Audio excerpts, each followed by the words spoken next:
सर्वाणि सन्ति प्रोक्तानि बहुनि सृजनागमे पर्युषणा समम्नास्ते कर्मणां मर्मचे। जैन शासनની અંદર અનેક શાસ્ત્રોના કથન અનુસાર અનેક પર્વોની વાતો આવી છે. ઘણા પ્રકારે પર્વો ઉજવવાના હોય છે, પર્વો મનાવવાના હોય છે, પર્વોની આરાધના કરવાની હોય છે. એ બધાની અંદર શ્રેષ્ઠ પર્વ તેમાં બતાવવા છે પર્યુષણ. આ પર્યુષણ એટલે શું? સાહેબ પર્યુષણ આવ્યા, પર્યુષણ આવ્યા, પર્યુષણ. આપણા પર્યુષણ છે શું? પહેલા તો એ સમજવું પડે. અને શા માટે પરીક્ષા? આ પરીક્ષા બધી જગ્યા હોય કાર્યક્રમો પણ હોય એવી વિચારણા કરવાની છે. 10 ક્ષેત્ર છે, 5 ભરત, 5 ઐરાવત, 5 માનવ. આ 10 ક્ષેત્રોની અંદર આ પરીક્ષાના પર્વ હોય તો કેટલા દિવસના, ક્યારે હોય? આ દરેક વસ્તુ સમજે પહેલા એ સમજવું, પછી પર્યુષણ શું છે એનામાં આપણે આગળ વધીએ. પર્યુષણા એટલે એને સામાન્ય અર્થ કરવામાં આવે, પરી પ્લસ વર્ષ. આ બે શબ્દ જે વર્ષ ધાતુ કહેવાય, સંસ્કૃત ભણ્યા હોય ખબર હોય, એનો કોઈ વિસર્ગ લાગે પરી. પરી એટલે ચારે બાજુથી એક જગ્યા આવીને જ્યાં રહેવાનું હોય એનું નામ છે પર્યુષણ. શું કહેવાય? પરી પ્લસ વસતિ, પરિવસતિ. એટલે શું કરવાનું? 12 મહિના આ આત્મા, આ મન ચારે બાજુ ભટક્યા. ચિત્તનું તો જીવ દિશીએ દોડે, ઇન ભજને સુખ નાય. શું કહેવાય? ચારે બાજુ મન દોડતું હોય. ક્યારેક આ ઘરની પ્રોબ્લેમ્સ હોય, ક્યારેક દુકાનની પ્રોબ્લેમ્સ હોય, ક્યારેક પરિવારની પ્રોબ્લેમ્સ હોય, ક્યારેક પોતાની ખુદની પ્રોબ્લેમ્સ હોય. એના માટે દોડતા દોડતા દોડતા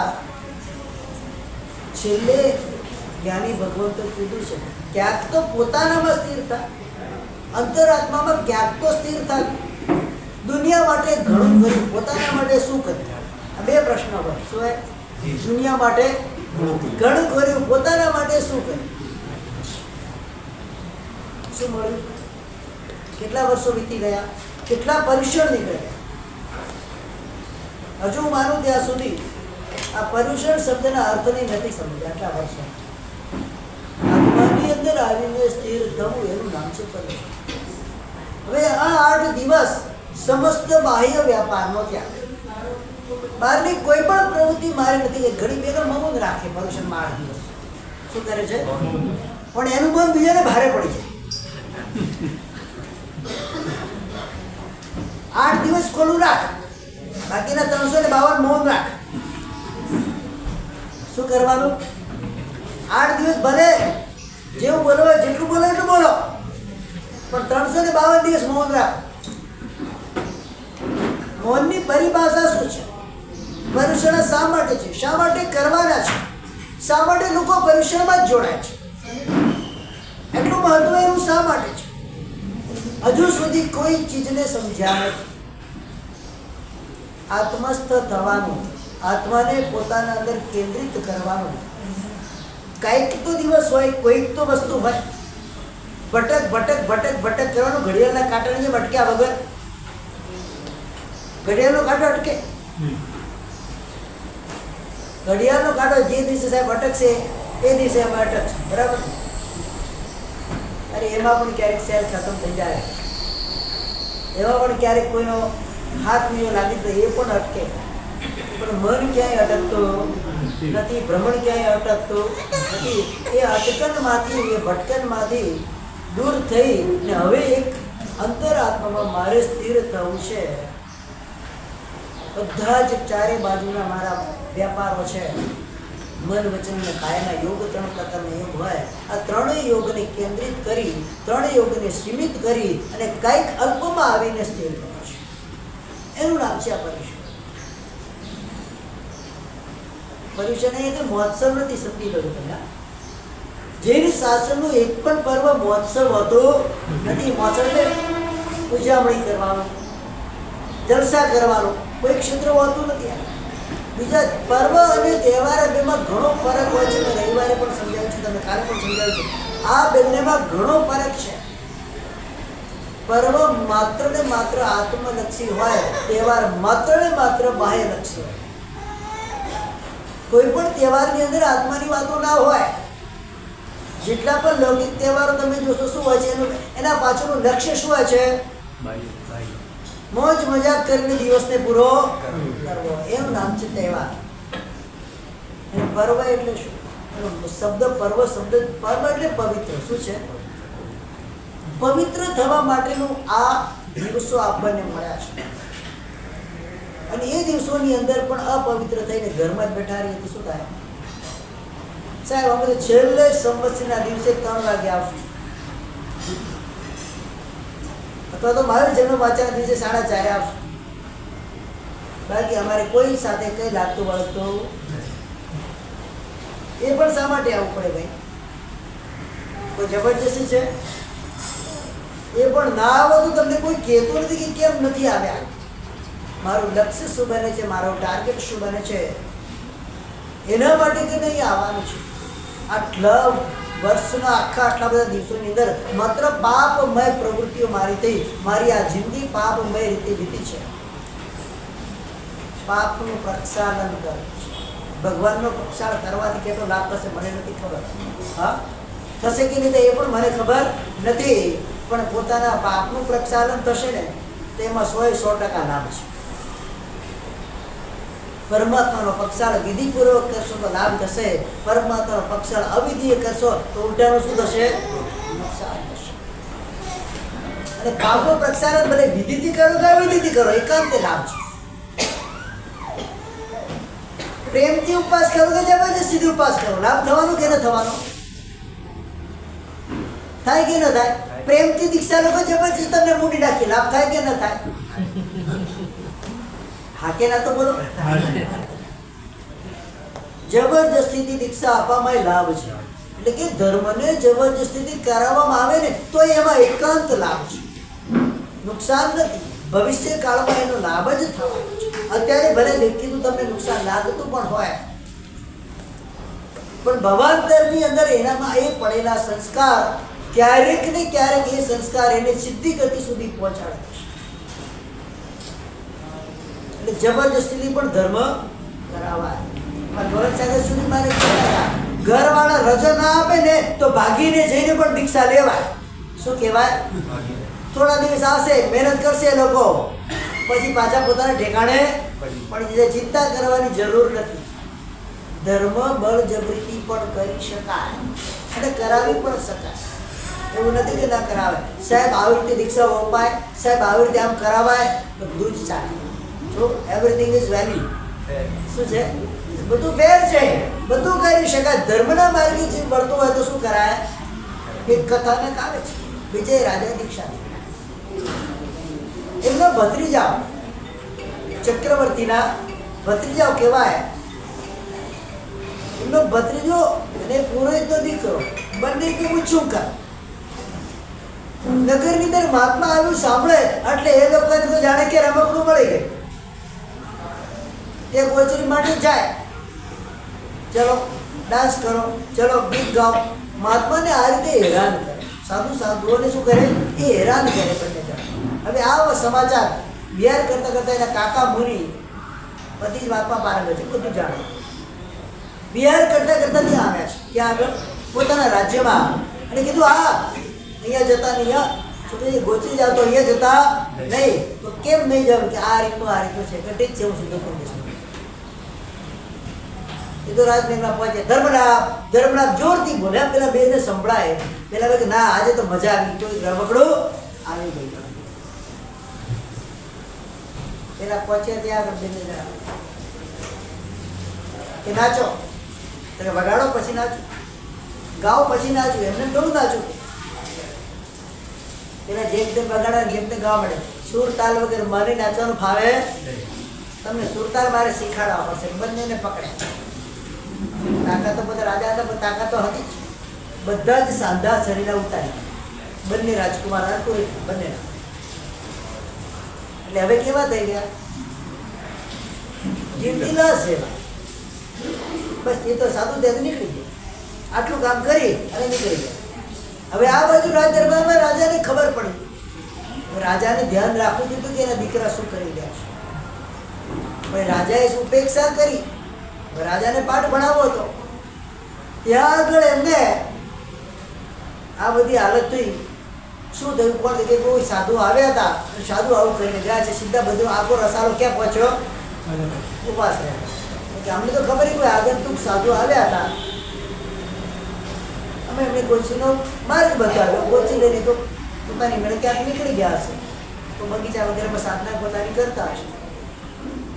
આખો રસારો પડે ત્યાં જોયા તો મારા ભાઈ મારા છે શું થયું બધી ઘટના એમને કીધું આ બધો તારો વાંક છે જે તારા દીકરાને સીધા રાખેલું હવે જો આ દીક્ષા લેવા તૈયાર થાય તો એમને સીધા કોઈ બાકી ન બધું શું કહે છે દીક્ષા લેવા જો તૈયાર થાય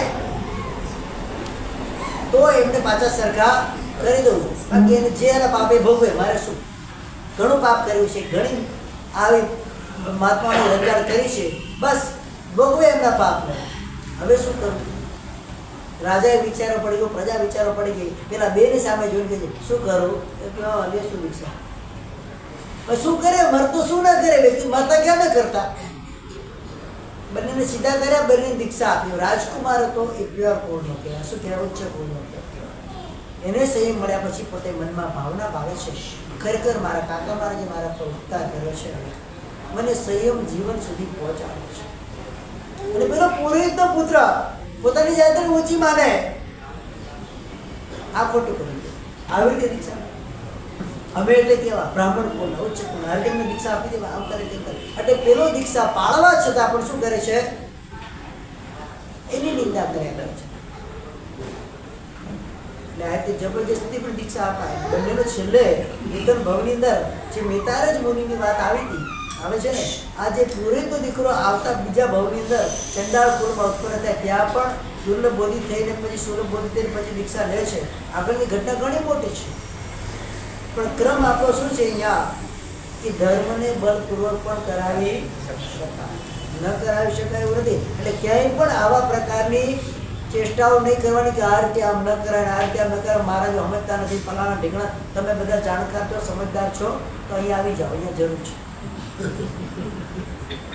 શું છે પણ ક્યાંય પોતાના બયાન વગર પૂછે વગર માંગે સલાહ આપવાની નહીં પર્યુષણના પર્વની અંદર હવે બહારની બધી પ્રવૃત્તિઓમાંથી દૂર થઈ અંતર પ્રવૃત્તિમાં સ્થિર થવાનું છે એના માટે આ પર્યુષણના પર્વ બધા એટલા માટે તેને શ્રેષ્ઠ બતાવવામાં આવે છે કલ્પસૂત્રમાં આગળ વાત આવશે પર્યુષણના કલ્પ માત્ર 5 દિવસનો હોય કેટલા દિવસનો હોય 5 days એક શું હોય છે ચોમાસી 14 થી શ્રમણ ભગવંતો વિહાર ક્રમથી વિચરતા હોય યોગ્ય ક્ષેત્ર મળે 5 દિવસનો એક કલ્પ હોય કેટલા દિવસનો 5 દિવસમાં જો ક્ષેત્ર યોગ્ય ન હોય તો ત્યાંથી વિહાર કરીને આગળ નીકળે એમ કરતા કરતા છેલ્લે પાંચમ અત્યારે ચોથ ભાદરવા સુદ ચોથ આવે એટલે ત્યાં એ છેલ્લો કલ્પ તેમની નિયમ ત્યાં પાળવાનો એટલે 75 દિવસ તો એમને ત્યાંથી હરી શકાય નહીં એટલા માટે આ શું છે પરીક્ષણ જેવા પૂરા થાય એટલે ચાતુર્માસ શરૂ થાય ચાતુર્માસ શરૂ ક્યારે થાય હજુ કલ્પ જ પૂરો ચાતુર્માસ કલ્પ શરૂ જ નથી તો પૂરું ક્યાંથી થઈ જાય આ તો એ શરૂ થતા પહેલા ચાતુર્માસ કલ્પ પૂરો થઈ જાય હવે ચોથ આવશે એટલે બધું પૂરું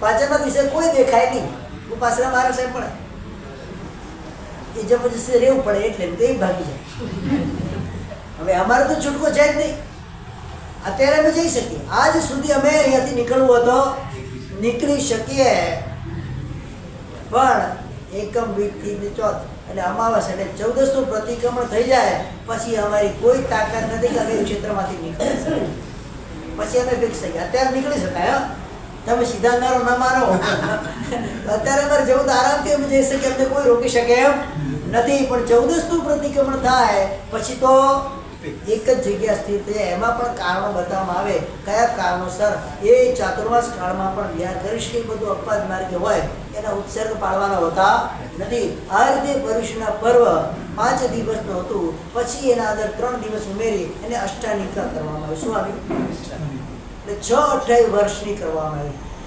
વર્ષની શાશ્વત 28 બીજી એમાં 4 ઉમેરવામાં આવી 3 ચોમાસીની ને પર્યુષણની શાશ્વત એટલે 2 હોળીની ચૈત્ર માસની હોળી ને આસો માસની હોળી કેટલી આ 2 હોળી ને 2 28 એ પ્રમાણે 6 28ઓનું આયોજન ભૂતકાળની અંદર પૂર્વાચાર્યો કર્યું અને પરંપરાને અત્યારે ચાલુ બાકી 2 28 શાશ્વત હોય બીજી 28 શાશ્વત હોતી નથી એ કોઈ કોઈ ક્ષેત્રમાં ક્યારેક ક્યારેક હોય ને ન પણ હોય મહાવિદ્ય ક્ષેત્રની અંદર માત્ર 2 જ 28 હોય કેટલી હોય કઈ હોય 2 શાશ્વત 28 હોય ને પરીક્ષણના 5 દિવસનો જ કલ્પ હોય 8 દિવસના પરીક્ષણ હોતા નથી 5 જ દિવસના હોય તો આ રીતે પરીક્ષણના પર્વની શરૂઆત આ રીતે થાય અને ત્યારબાદ હવે એ પર્યુષણના પર્વ એટલે આત્માની અંદર સ્થિર થવાનું આ પર્વ છે.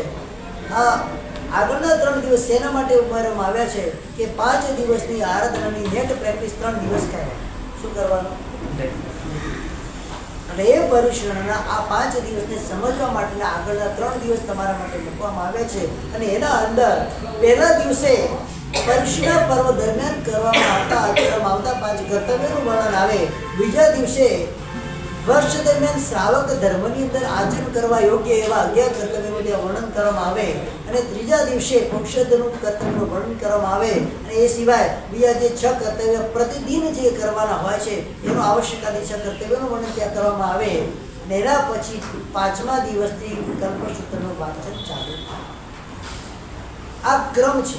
આ ક્રમમાં ફેરફાર અત્યારે થતો નથી. ભૂતકાળમાં થયો હશે ખબર નથી, ભવિષ્યમાં થાય કે નથી એની ખબર નથી, પણ વર્તમાનમાં આ પ્રણાલિકા આપણી ચાલે છે. એટલે દરેક જગ્યાએ મૂર્તિ પૂજક જૈન સંઘોની અંદર આ જ રીતે પર્યુષણ કલ્પનું આયોજન કરવામાં ભાદરવા સુદ 12 એટલે ભાદરવા વદ 12થી માંડી અને ભાદરવા સુદ 14 સુધી આ પર્યુષણ પર્વ ચાલે છે. એટલે શાસ્ત્રીય તિથિ બોલું છું એમ શ્રાવણ વદ 12 કહેવાય. શાસ્ત્રીય તિથિ શું કહેવાય? ભાદરવા વદ 12. ભાદ્રપદ માસમાં જ પર્યુષણ આવે. વર્ષ દિવસોમાં આષાઢ ચોમાસ, એમાં વળી ભાદરવા માસ 8 દિવસ હતી.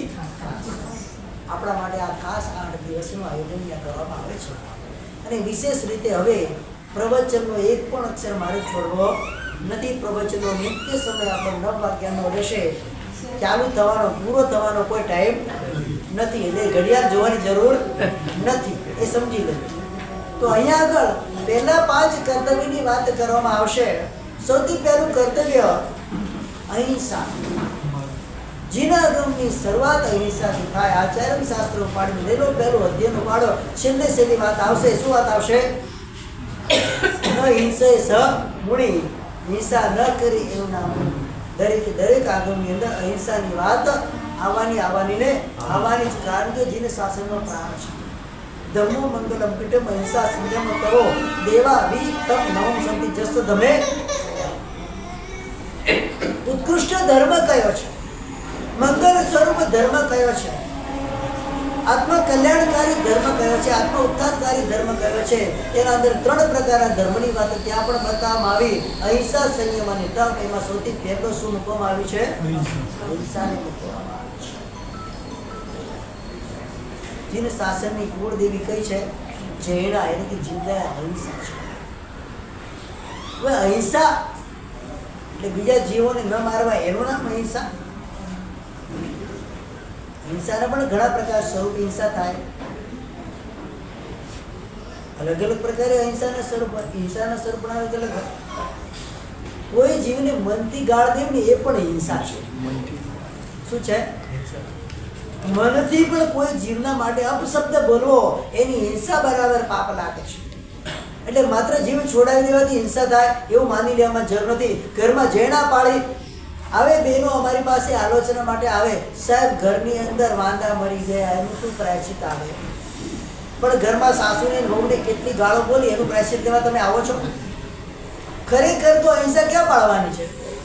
મનથી પણ કોઈને દુભાવવાના નથી. શું વર્તન હિંસાના પ્રાયશ્ચિત હોય, પ્રવર્તન હિંસાના પ્રાયશ્ચિત લેવા કોઈ આવતા નથી. આવે છે એ આવે ને તો ઉંદરડા કે વાંદા ઘરમાં મરી. આ શેના માટે મરે છે? ભયંકર કોટીની આ વાક હિંસા હોય છે, મનની હિંસા હોય છે. તારું આમ થઈ જાય, તારું આમ થઈ જાય, આવા શબ્દો બોલવા એ પણ હિંસાની અંદર જ આવે છે. અને આ હિંસા તો મારા જીવનમાં સાહેબ 50 વર્ષ મારા થયા, 36, 50, 180, 18,000 દિવસોમાં કદાચ નહીં સમજમાં આવશે ત્યારે નહીં કર્યું હોય, પણ સમજમાં આવી ત્યારથી આ હિંસા તો રોજની ચાલે. પેલું નાનું બાળક હોય ને એનું પણ કોઈ આઈસ્ક્રીમ વગેરે લઈ લે ને તેના મનમાં શું સારો ખરાબ છે માણસ, આટલું બોલે ને તો એને હિંસાનો દોષ ના. એ પણ શબ્દો મનમાં વિચારાય પણ નહીં. બોલવાની વાત મનમાં વિચારાય પણ નહીં. પ્રવર્તનમાં હિંસા, વર્તનમાં હોય કે ના હોય, પ્રવર્તનમાં હિંસા અમારા જીવનમાં કાયમને માટે ચાલતી હોય છે. કુમારપાલ મહારાજાના જીવનનું એક દ્રષ્ટાંત આવે છે. 16 લાખ ઘોડા, કેટલા દરેકે ઘોડા ઉપર પૂંજડી મૂકેલી. શું મૂકેલું હોય? ઘોડા ઉપર બેસવું હોય તો પૂંજ્યા વગર બેસાય નહીં. ઘોડાને પાણી પાવાનું, બધું પાણી, ગાળેલું પાણી ન પીવડાવવાનું હોય છે. હવે પરિણામ ક્યાંથી આવશે? જંગલમાં ભટકતો હોય, પૂર્વભવની ડાકુના સંસ્કાર હોય, હિંસાના સંસ્કાર હોય, અને આ ભવની અંદર અચાનક જે અહિંસાના સંસ્કાર એના અંદર આવી જાય, આવું બની શકે ખરા? બની પણ શકે. આ અહિંસાના સંસ્કાર સુધી પહોંચાડે. ક્યાં સુધી પહોંચાડે? મન વચન કાયાથી કોઈ જીવની હિંસા નહીં, કોઈ જીવને દુઃખ નહીં આપે. આ સંસ્કાર છે ગણધર પદ સુધી પહોંચાડી દીધા. આવતી 24 ની અંદર ક્ષણિક મહારાજા પ્રથમ તીર્થંકર સ્વરૂપે પદ્મનાભ તરીકે એ ત્યાં આગળ ઉત્પન્ન થવાના, અને એના પ્રથમ ગણધર તરીકે કોણ થશે? કુમારપાલ મહારાજ. શિક્ષા લીધી હતી, એમ સંયમ પાડી કર્યું તો શું કર્યું? દુઃખી જીવ પર જોઈને કરુણા વહાવી છે. પછી એ દુઃખી કોઈને જોઈ ના શકે. વર્તમાનમાં પણ કુમારપાલ દિશા કલિપુર તીર્થ દોડતા, જ્યાં જ્યાં પણ આવો પ્રસંગ ઉત્પન્ન થાય, જીવ ગયા એટલે કુમારપાલ ભાઈ જીવ ગયા, પર્યાય થઈ ગયા છે.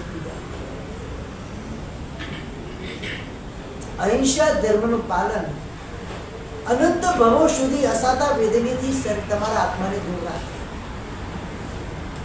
સાધા વેદની કર્મ ઉદય મારે એટલે શું થાય? રોગ વગેરે શરીરની અંદર આવે.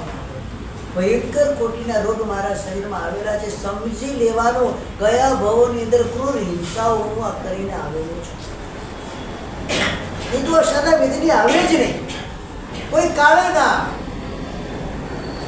આ હિંસાનું જ પરિણામ છે, અને ક્રૂરતાથી કરેલી હિંસાનું પરિણામ છે. અત્યારના સમયની અંદર કદાચ જૈનના બાળકો જે હોય, જૈન પરિવારમાં જન્મેલા હોય, કદાચ જન્મથી કંદમૂળ ન ખાધું હોય, ઇટ ઇઝ પોસિબલ, પણ જન્મથી માંસાહાર ન કર્યો ને ઇમ્પોસિબલ છે. દવાઓમાં માંસાહાર, હોટલોમાં માંસાહાર, મસાલાઓમાં માંસાહાર, ક્યાં નથી આવતું માંસાહાર? લિપસ્ટિક લગાવો, માંસાહારથી બંધ. મેકઅપ તમે કરવા જાઓ છો, મેકઅપ બધા જ મેકઅપની અંદર પેલો એટલે કે ચરબી શું આવે? બધા જ મેકઅપમાં સાધનોમાં આવે ને આવે છે. એના વગર મેકઅપના કોઈ પ્રસાધન બની શકતા નથી. અને કોણ નથી વાપરતું? બતાવો. અહિંસાને કહેવાય કે કતલખાના બને છે. 3 વસ્તુની બતાવે છે કે હિંસાને નાથવાના 3 ઉપાયો બતાવવામાં આવે છે શાસ્ત્ર. સૌથી પહેલા રાજ્યાશ્રય બંધ. રાજ્યાશ્રય એટલે શું છે? એના અંદર બધામાં આવ્યું છે. રાજ્યાશ્રય એટલે કતલખાનાઓ. જે રાજ્યો પોતે કતલખાનાને પ્રાવધાન આપતા, જે રાજાઓ પ્રત્યે પ્રાવધાન આપતા હોય, એ રાજાઓની સાથે ફંડિંગ કરવાનું બંધ કરે. અને સૌથી મોટામાં મોટું ઇન્વેસ્ટમેન્ટ શેર બજારમાં કરવાનું બંધ કરે. બધો પૈસો હિંસાની અંદર જાય છે. કારણ જે ફેક્ટરીમાં જાય છે, બધી ફેક્ટરીમાં અંદર શું ચાલે છે? અને મેજોરિટી પૈસો તો કતલખાના વગેરેની સબસિડીઓમાં જાય છે. સાહેબ, શેર બજારનો ધંધો બંધ કરશું, બેઠા બેઠા કરશું શું? એના ઉપર તો જીવીએ છીએ. કોઈ તો બિઝનેસ જ થઈ ગયો, શું થઈ ગયો હોય? તો એ ધંધો કદાચ કરવો જ પડતો હોય તો કઈ રીતે કરવો? જે કંપનીઓની અંદર આવી હિંસક પ્રવૃત્તિઓ ન થતી હોય એનું આખું ફંડામેન્ટલ તમે ચેક કરો અને પછી કરો. કરવો જ પડે એમ હોય તો, આ હકીકત કરવા જેવો છે જ, પણ કરવો જ પડે એમ હોય તો પણ શું કરવાનું છે? એનું આખું બેકગ્રાઉન્ડ ચેક કરો. ફંડિંગ ક્યાં જાય છે? અત્યારે ગવર્મેન્ટના કાયદા અનુસાર કતલખાનાઓ એટલે જેને કહેવાય સ્લટર હાઉસ, એના અંદર તમને સબસિડીઓ મળે છે. અને પાંજરાપોળની અંદર સબસિડી મેળવવી હોય તો તમારે 9 નીતિ પાણી આવવું પડે છે. પાંજરાપોળ ઉપર કાયદા લાગે કે આવું એકસ્ટ્રાનું ફંડ હોય તો એ પણ તમારે શું કરવું પડે? એના પણ ટેક્સ તમારે ભરવા પડે. અને કતલખાનામાં કોઈ ટેક્સ નથી, ઉલટાની સબસિડીઓ મળે છે. આ બધું શેના કારણે છે? જે નેતાઓને તમે ચૂન્યા છે, જે નેતાઓ તમે મોકલ્યા છે, એ બધા જ હિંસાવાદી. વર્તમાનમાં ક્રૂર પ્રસંગ દિલ્હી અને મુંબઈની અંદર થઈ રહ્યા છે અને ચાલી રહ્યા છે. મુંબઈની અંદર કબૂતરો ઉપર પ્રકોપ થયો છે, દિલ્હીમાં કૂતરા ઉપર પ્રકોપ થયો છે. પકડીને મારવામાં આવે છે, રોગ ફેલાવે છે, કબૂતરોના દાણા ચાણા બંધ કરી દીધા છે. હવે આ ક્રૂર સરકાર કહેવાય, એને હિંસક સરકાર કહેવાય કે અહિંસક સરકાર કહેવાય, ભલે ગમે તે હોય. એને આપણે પ્રોત્સાહન આપ્યા કે ન અપાય એ વિચારવાનું છે.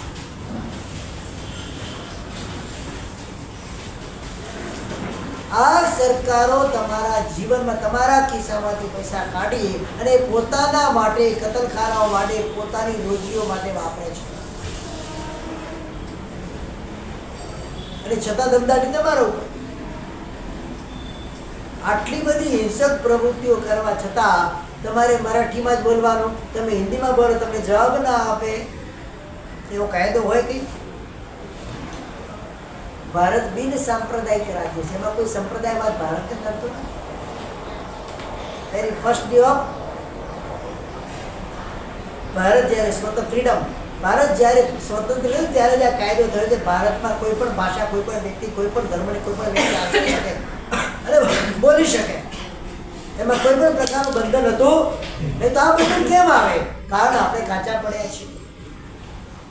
હિંસાની પ્રવૃત્તિઓ જ્યારે માજા મુક્તિ હોય, એમ કહેવાય કે પૃથ્વી કાય ઉપર તમે પૃથ્વી પર પ્રકોપ કરો અને પૃથ્વી જ્યારે પોતાનું કાર્ય ચાલુ કરે ને પછી કોઈના બાપની થતી. 80 માળની ઇમારત બનાવવી સહેલી છે, તમે કેટલી મહેનત કરીને બનાવો.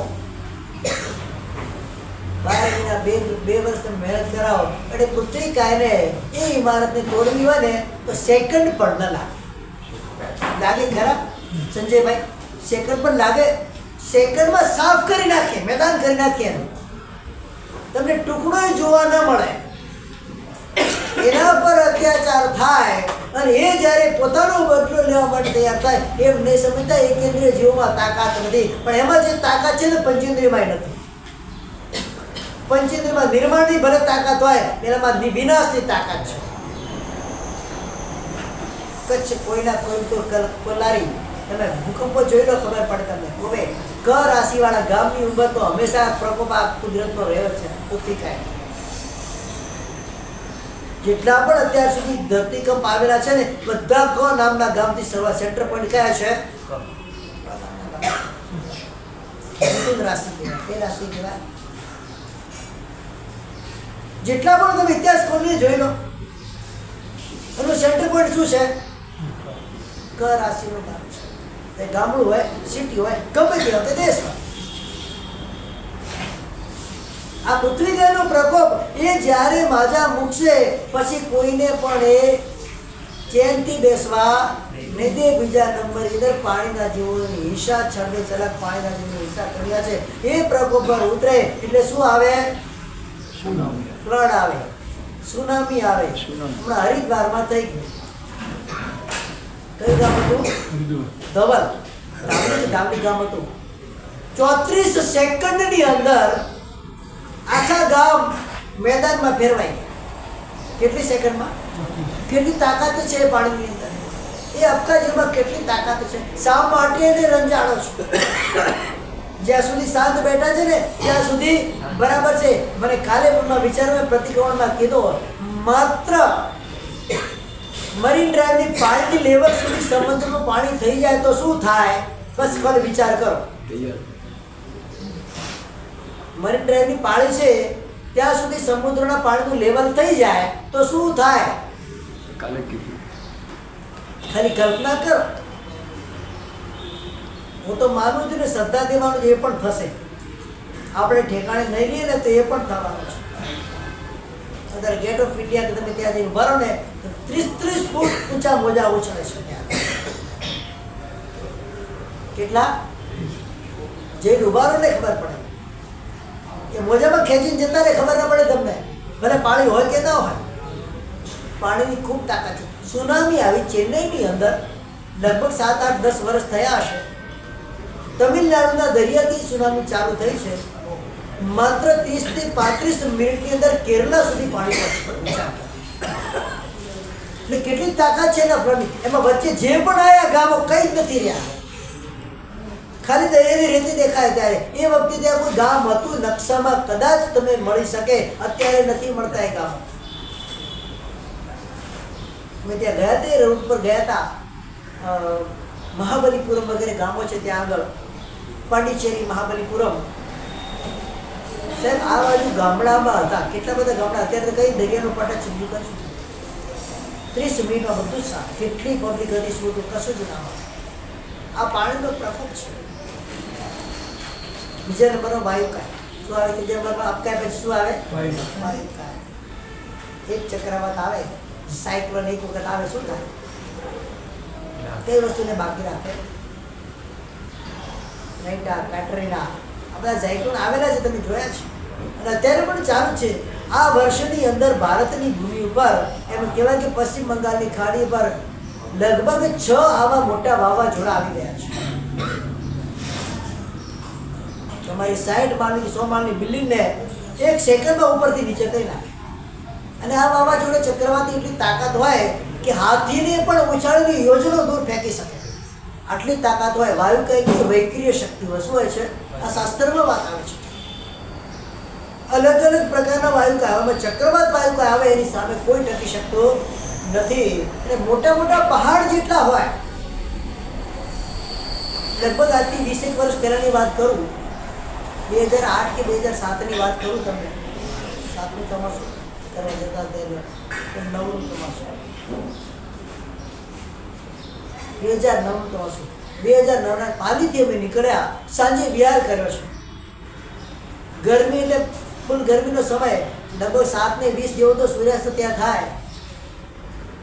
અને 4-5 કિલોમીટર અમે 6 વાગે નીકળ્યા. 4-5 કિલોમીટર અમે આગળ નીકળ્યા અને સામે એક મોટો પહાડ જાણે આવતો દેખાય આપણને. 20 કિલોમીટર ઉપરની રેન્જ અને 200 કિલોમીટર લાંબો પહાડ તો પણ સામે આવતો આપણને દેખાય. શું છે ખબર ના પડે, અંધારું અંધારું બધું દેખાય. અમે રોડ પર બધા, આજુબાજુ માપા અલગ અલગ હતા, બધા રોડ પર ને દૂર 1 કિલોમીટરથી દેખાય આપણને. ખબર પડી ગઈ કે આ મોટું કોઈ ઝંઝાવાત છે.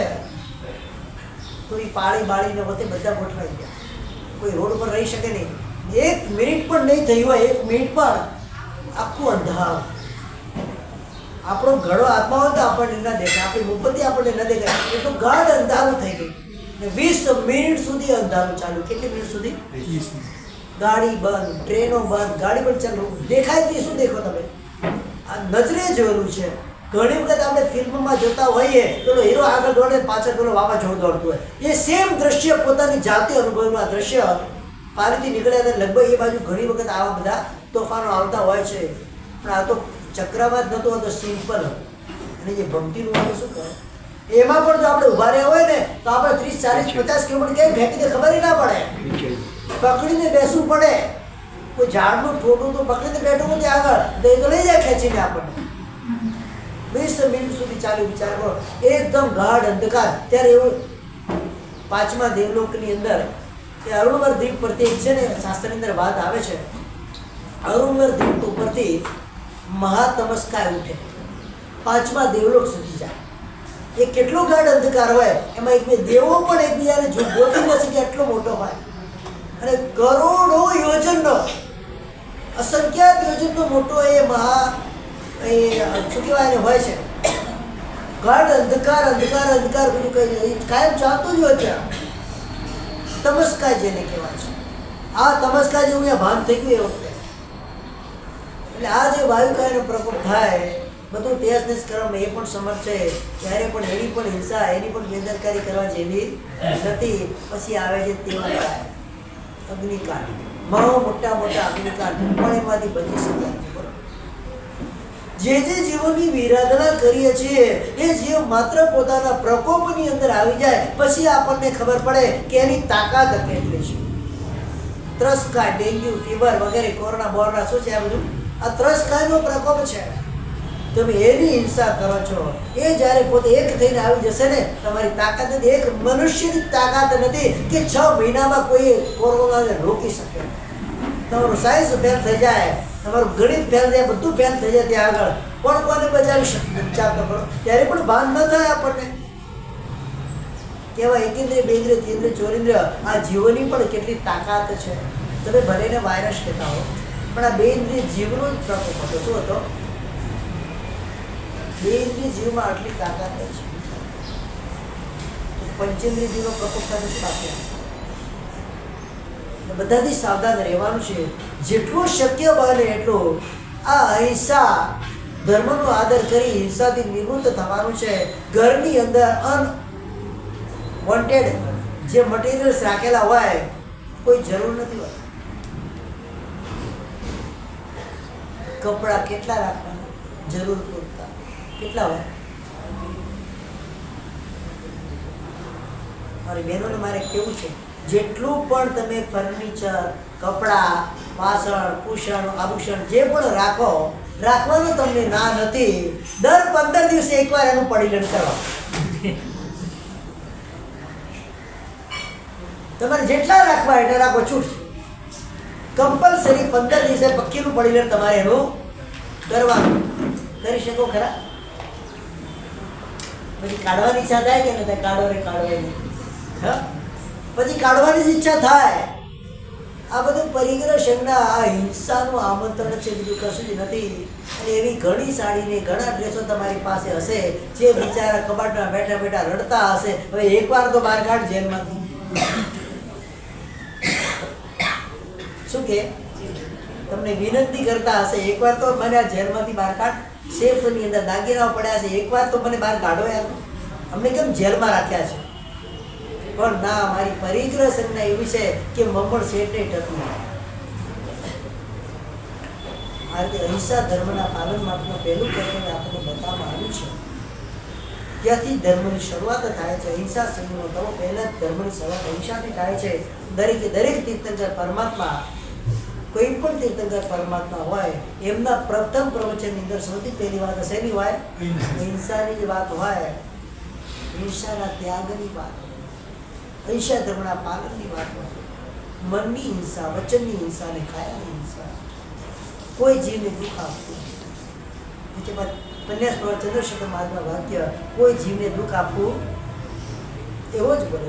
એક વાત તો બોલે નહીં, દુઃખ પણ ન થાય, હિંસા તો છોડે.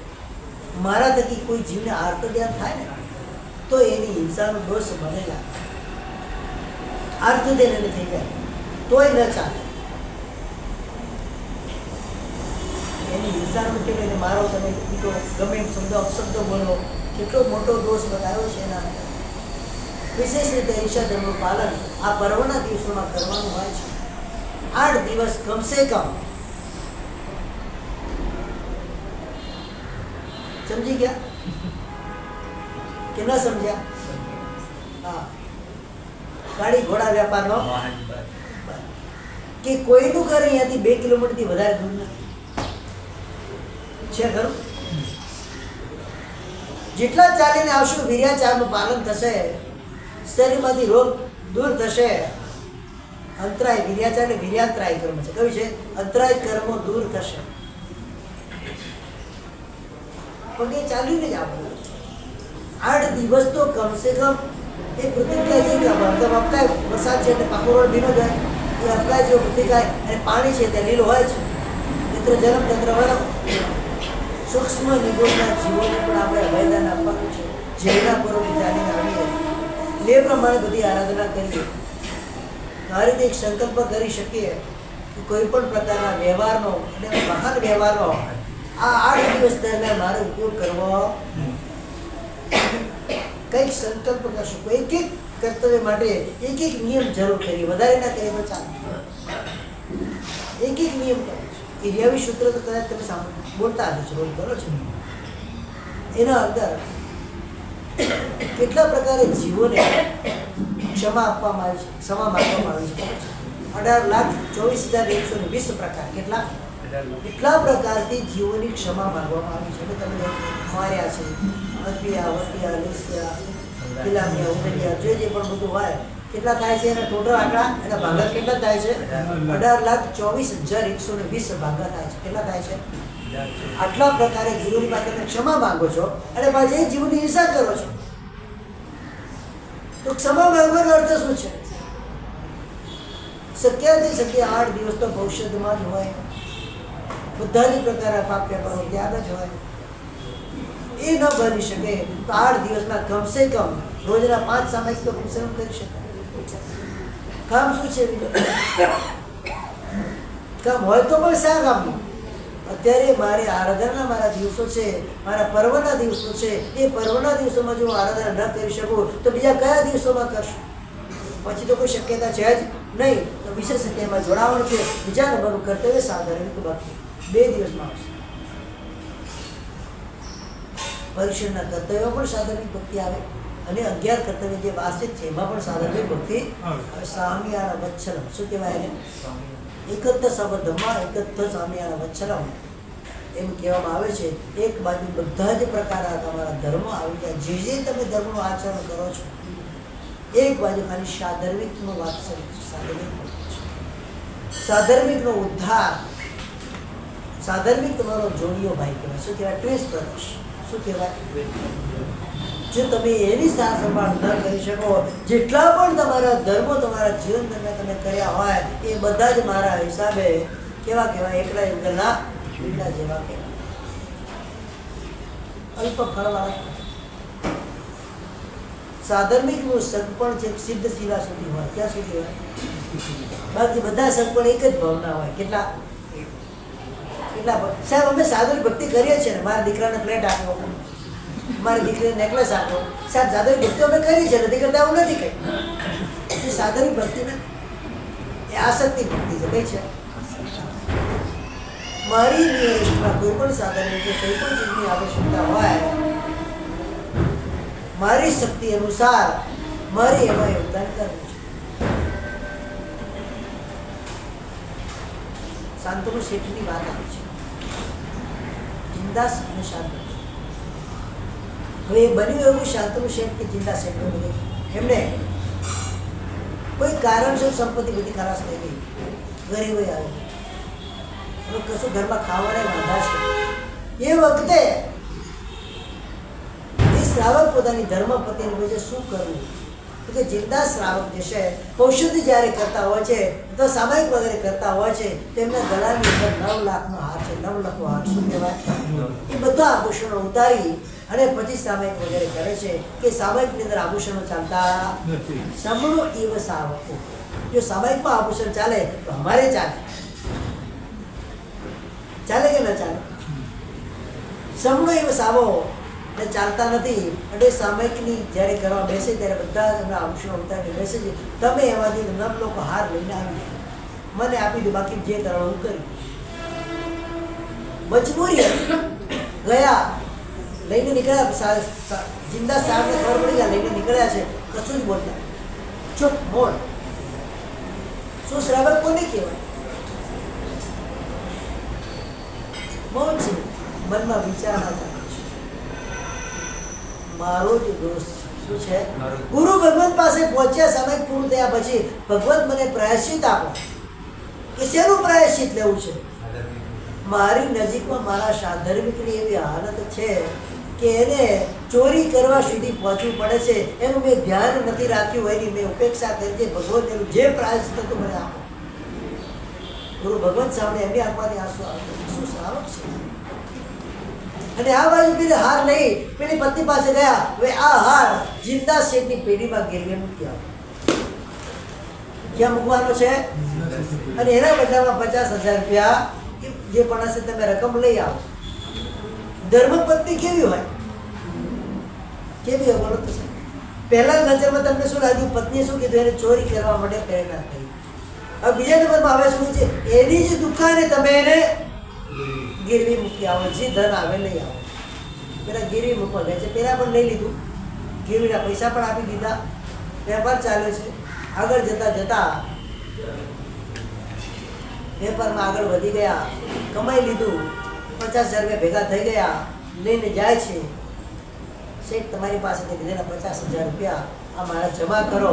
પેલા 50,000 જમા કરી પેલા હાર પાછો લો તમારો, કે મારો નથી આ હાર, મેં તમારો જ ચોરી કરેલો છે, મારો હાર નથી, મારે એની જરૂર નથી. હા કે તમે મને આપ્યો છે ને હાર કોનો છે?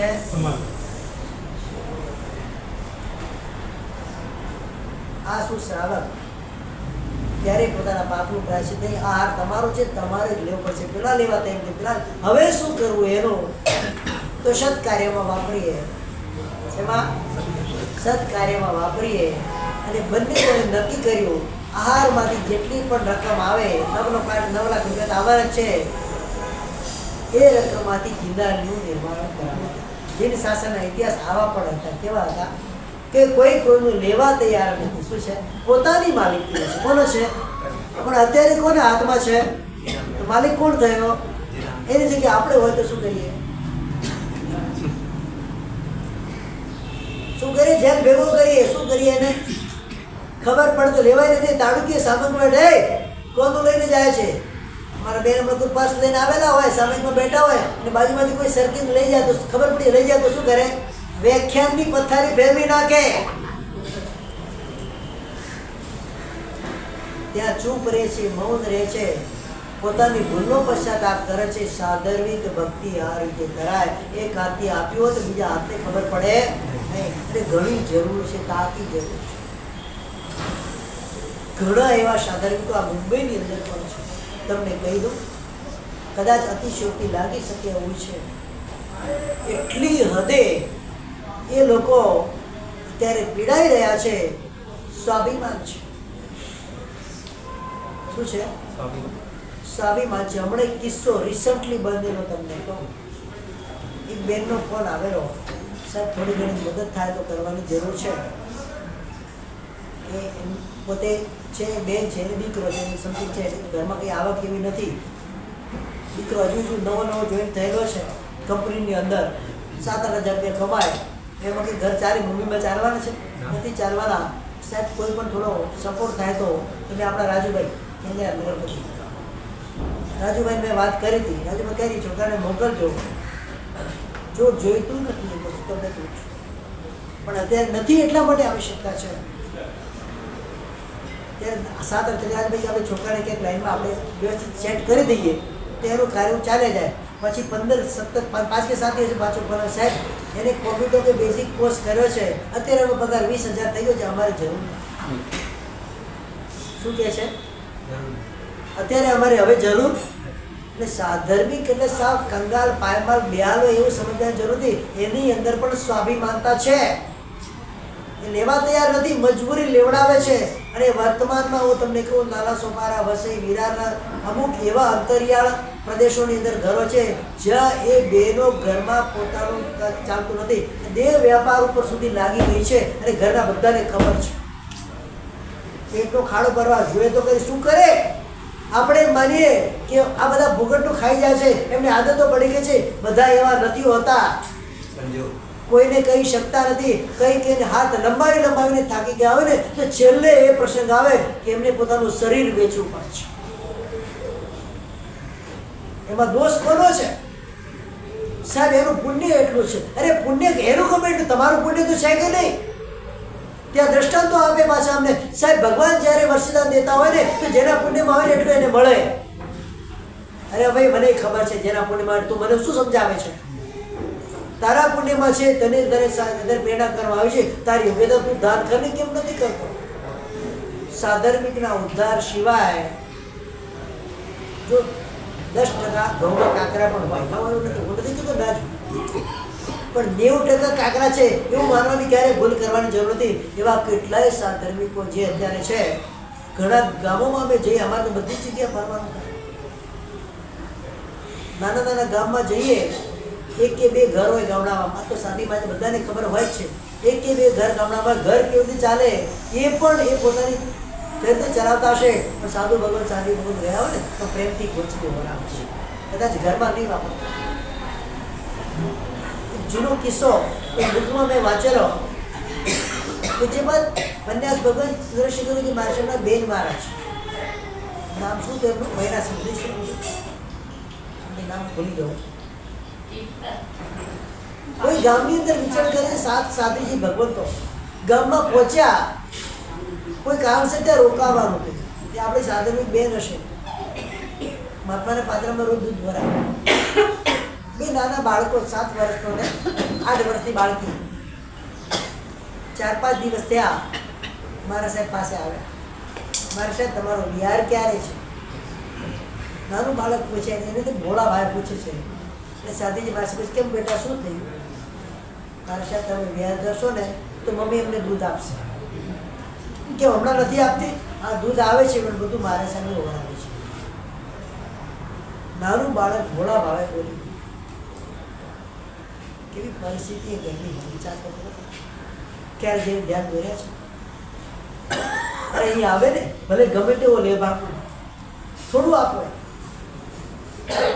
ના નહીં પાડે, તિરસ્કાર નહીં કરો. આજે જો સાધર્મિકનો તિરસ્કાર કરશું ને તો કાલે આપણી આવી દશા આવશે તો ઠેર ઠેર ઠોકરો ખાતા ફરશું, કોઈ આપણો હાથ નહીં પકડે. તિરસ્કાર નહીં કરો, ભલે 100, 500, 1000 જે હોય આપ, ભલે ખોટા માર્ગે વાપરો, ઘરે રોજ આવીને લઈ જતો હોય, પણ ક્યારેક તો એના મનમાં આવશે કે હું આ ખોટું કરું છું. અને જ્યારે મનમાં એ આવશે ને તો એનો આત્મા સુધરી જશે. પણ તમે તિરસ્કાર કરશો, ધુત્કાર કરશો એટલે રીઢો બનશે. કેવો બનશે? એ રીઢો જ બનાવવાનો છે. અત્યારે સંઘોમાં અમે વાત કરીએ તો ટ્રસ્ટીઓ અમને આવીને શું કે સાહેબ બધા રીઢા છે. અરે શું લઈને જવાના છે? 2-5 રૂપિયાની વસ્તુ લઈ લીધી, શું લઈને જશે? કદાચ વેચ્યું પણ નાખશે. એ મોજ શોખ માટે તો નથી વાપરવાનો, પેટમાં જ વાપરવાનો છે. આપણે કામ મદદ કરીએ તો કોઈ પણ રીતે કોઈ પણ સાધર્મિકનો, જે વ્યક્તિ સાધર્મિકનો તિરસ્કાર કરતો થઈ જશે ને, સમજી લો ભવ જય શાસનને નહીં પ્રાપ્ત કરી શકે. કોઈ પણ આવે હોટલમાં વેઇટરને તમે 50 રૂપિયા ટીપ આપી દો છો, એ કે તમારો સગો થાય છે? અરે કમસે કમ એને 500 રૂપિયા આપો. ચાલ નવકાર મંત્ર સંભાળ, તને 500 રૂપિયા આપો. શું કહેવાય? અરે એક નવકાર મંત્ર સાંભળવા તમને મળે એનાથી વિશેષ તમારે શું જોઈએ? ખરેખર આ પ્રથાને દૂર કરવા જેવી છે. એનું માપદંડ હોતું નથી. એને કેટલું આપવું એનું કોઈ રાશિ ફિક્સ હોતી નથી. એના ઘરે જાઓ તમે, ચલો રોજ આવે છે ને માંગવા માટે, ચલો તપાસ કરી. ક્યારે તપાસ કરી આપણે કે કેમ માંગવા માટે આવે છે? એ સાચું છે કે ખોટું? તપાસ તો કરો તમે. ઘરે ઘર જઈને તપાસ કરાય. આ મુંબઈની અંદર પૂર આવે, બોરીવલીની અંદર ભેંસો વગેરે તણાઈ ગઈ, ખીલે બાંધીને મરી ગઈ ભેંસો. ખબર છે કેટલા વર્ષ થયા? લગભગ 10-12 વર્ષ થયા. એ વખતે કુમારલાલભાઈ મિશાલની ટીમ કવર આપવા માટે એક મુસ્લિમ ભાઈ એના ઘરે પહોંચ્યા છે, કવર આપે છે. એના શબ્દો ખાલી જો જૈન શાસન છે ને એટલે આ બધા જીવે છે. અત્યાર સુધી કોઈ આ રીતે કરવા આવ્યા નથી. આ પહેલા જ જૈનો આવ્યા છે. હવે એ વખતે જૈનો પ્રત્યે, જૈન શાસન પ્રત્યે એને જે અહોભાવ જાગ્યો હશે, ભરેને 5 સેકન્ડનો જાગે, પણ એ અહોભાવ એને ક્યાં સુધી લઈ જશે? સંપ્રતિનો પૂરો ભાવ જુઓ. ભિખારી અહોભાવ જાગ્યો છે. જે શેઠિયાઓ સવારે મને લાતો મારતા હતા ને ગાળો બોલતા હતા, આજે એ શેઠિયા મારા પગમાં પડીને મારી શરીરની શુશ્રૂષા કરી રહ્યા છે. ખરેખર જૈન શાસન ધન છે. ખાલી માત્ર શું થયું છે? એ વખતે જૈન શાસન પ્રત્યેનો તીવ્ર રાગ ઉત્પન્ન થયો છે, અહોભાવ ઉત્પન્ન થયો છે, એના પ્રત્યે બહુમાન ભાવ ઉત્પન્ન થયો છે. એ જ ભાઈ ભિખારીને માત્ર 9 મહિનાની અંદર 3 ખંડનો અધિપતિ, સંપત્તિ સમ્રાટ બનાવી દે છે. આ જો ન થયું હોત તો પ્રેમથી દીક્ષા લીધી છે, વૈરાગ્યની દીક્ષા લીધેલી છે. આખ્યાનક મણિકોશ નામના ગ્રંથની અંદર આ સંપ્રતિનું ચરિત્ર આવે છે. ત્યાં પ્રશ્ન સંપ્રતિ મહારાજા પોતે સંપ્રતિ બન્યા પછી પોતાના ગુરુ આર્ય સ્વસ્તિ સૂર્ય પ્રશ્ન કરે છે, ભગવાન અવત્ત સામયે સત્યમ ફલમ. તેની સ્વસ્તિ સૂર્યમાં જે 2 શબ્દોમાં જવાબ આવે છે, રજ્જ ફલમ. શું કહે છે? આ વસ્તુ સમજ નહીં પૂરી હોય કદાચ. તેથી અવ્યક્ત અપ્રગટ સામાયિકનું જૈન શાસનમાં શું ફળ બતાવવામાં આવ્યું છે? તો કે બીજા ભાવમાં રાજ્યની પ્રાપ્તિ કરે. અવ્યક્ત સામાયિક એટલે અજાણ અવસ્થામાં કરેલી સામાયિક પણ તમે દીક્ષા પણ, અજ્ઞાન અવસ્થામાં લીધેલી દીક્ષા, અજ્ઞાન અવસ્થામાં કરેલું સામાયિક પણ તમે રાજ્યના ફળ સુધી પહોંચાડે છે. તો પ્રગટ રૂપે ખૂબ ભાવપૂર્વક શુદ્ધિપૂર્વક સામાયિક વગેરે આરાધના કરો, મોક્ષ પણ ના આપે. એક દિવસમ તો ગયમ જેણ ચરિતમ ઉપદેશમાળા ગ્રંથની અંદર વસ્તુ બતાવે છે. એક દિવસનું ચારિત્ર લેનાર આત્મા સિદ્ધિ પદને પ્રાપ્ત કરે. અને કદાચ એ સમય પાકેલો ન હોય, ચોથો આરો ન હોય અને પાંચમો આરો હોય તો અવશ્ય વૈમાણીય હોય. શું કે છે? અવશ્ય વૈમાનિક દેવલોકમાં જાય. એ સાધર્મિક ક્યારેક સામાયિક પણ કરતો હશે, ક્યારેક નવકાર મંત્રની આરાધના કરતો હશે, ક્યારેક પરમાત્માની પૂજા કરતો હશે, ક્યારેક નવકારથી રોજ નથી કદાચ પણ ક્યારેક તો કરતો હશે. કે એનું ફળ આપણને ન મળે? ષષ્ટાંશ ફળ મળે, આ તો ષોડશાંશ ફળ મળે. અને છઠ્ઠા ભાગનું કે 16મા ભાગનું ફળ આપણને મળે. એનો ઉદ્ધાર કરો. અને કદાચ તમને એમ લાગે એને પૈસા આપીએ ગેરમાર્ગે વાપરે છે, તેવા ઘણા જીવો જે છે બીજા ધર્મના કર્મચારીઓ આપણી સંસ્થામાં કે આપણી ઓફિસમાં રાખવા કરતા કેમ જૈનોને આપણે જોઈન્ટ ના કરી શકીએ? ખરાય કે ના? કેમ એનો તિરસ્કાર કરીએ છીએ? બીજાને 5 લાખ પગાર આપતા વિચાર નથી કરતા, પણ જૈનનો બચ્ચો આવે તો એને 5-25 હજારમાં તો એને ઊંચો નીચો કરી નાખે. અરે સાધર્મિક ભક્તિનો લાભ મળે છે. મેજોરિટી તમે ડાયમંડ બજારની ઓફિસમાં જાઓ, જૈનોના છોકરા ઓછા જોવા મળશે, અજૈનોના ઘણા મળશે. કેમ આવું? આવું શા માટે? કેમ આપણા સાધર્મિકો નથી કરી શકતા કાર્ય? કેમ એને તમે છોડી દો છો? રજાઓ વધારે પાડે કે પોતાની મસ્જિદ રજા પાડે છે? કારણસર પાડે છે. પર્વના દિવસો આવે એટલે જૈનની દુકાનમાં નોકરી કરતો હોય, જૈનની ઓફિસમાં નોકરી કરતો હોય, તારા પોઝિશન તારા ઘરે, મારી ઓફિસમાં તારે આવવાનું છે. જૈનત્વને લાયક નથી, જૈન કહેવાને લાયક નથી. 8 દિવસ એટલે શું? પહેલા તું આરાધના માટે, તારા પુણ્યથી મારું કામ ચાલે છે. આવા શબ્દો કેમ નથી? એટલે શું ઓછું થઈ જાય? 8 દિવસનો એનો 25,000 રૂપિયા પરવાનો પગાર કરતો, 8 દિવસનો પગાર એનો કેટલો? 8,000 પગાર હોય. કેટલો હોય?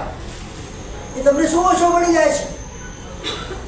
પણ એ 8 દિવસ આરાધના કરશે તો 8 કરોડ સુધી પહોંચાડતા વાર નહીં લાગે. પણ આટલી હજુ સુધી આપણામાં હોશિયારી આવી, પોતાની જાતને ભલે હોશિયાર માનતા હોય, પણ હું તો મને ભણેલા ગણેલા ડફોળ કહેવાય, ખોટ કહેવાય. શું કહેવાય? કર્મના સિદ્ધાંતને તમે હજી સમજી શક્યા નથી. જેટલું આપશો એટલું જ સામે મળવાનું છે. મળે જ.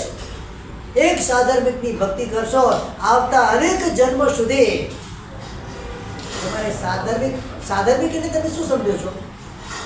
સાધર્મિકનો અર્થ ખબર છે? સાધર્મિક એટલે શું? ભિખારી હોય એવો? જેની પાસે પૈસા નથી એ સાધર્મિક? જેની પાસે ખાવાના વાંધા છે એ સાધર્મિક? એ તમારો એનો ધર્મ સરખો હોય એને સાધર્મિક કહેવાય. ઉદયન રાજા ચંડપ્રદ્યોતને કેદ કરીને લાવ્યા છે, હરાવી.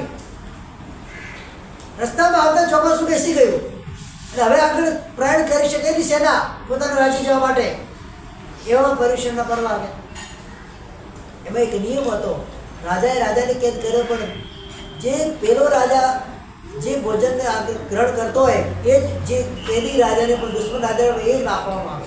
એવું નહીં કે એને હલકા તુચકા આપી, એવું નહીં. એનું પણ સન્માન ત્યાં ભલે કેદ ખાનામાં પણ તોય શું છે, એને સન્માનપૂર્વક જોવામાં આવે. હવે પરીક્ષનો પહેલો દિવસ, વેરી ફર્સ્ટ ડે, આ દિવસ આવી ગયો છે. અને પેલો રસોઈ પૂછવા માંડી જાય છે, ચંદ્ર આજે તમારા માટે જમવાનું શું બનાવું?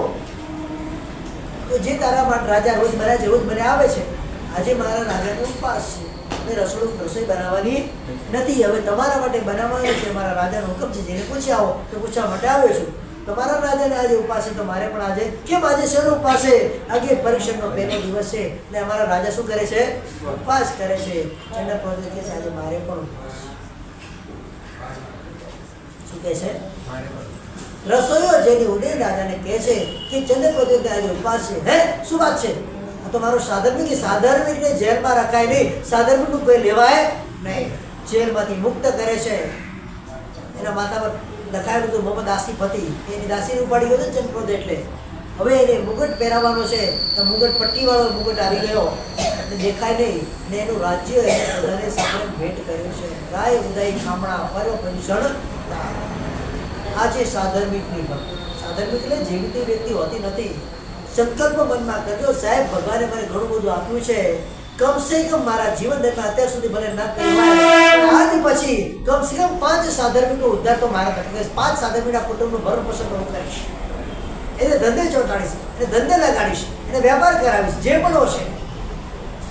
તો મારી કંપનીમાં જો તો મારા કંપનીમાં મારા સાધર્મિકો સિવાય કોઈને રાખીશ નહીં, ભલે ને કદાચ કામ ન પણ કરે, શું ફરક પડે એમ સમજો. સાધર્મિક ભક્તિ કરી છે.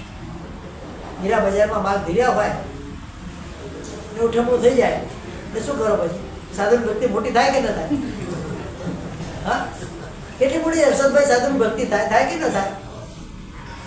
શેર બજારમાં કોઈ કંપનીના શેર લીધા હોય, ઉપર જાય છે અને ધડામ દઈને સત્યમ કોમ્પ્યુટરના જેમ બેસી જાય, 6400નો ભાવ $1 થઈ જાય કે ભાઈ 0 થઈ 80 પૈસા થઈ જાય, સાધન ભક્તિ થાય કે ન થાય?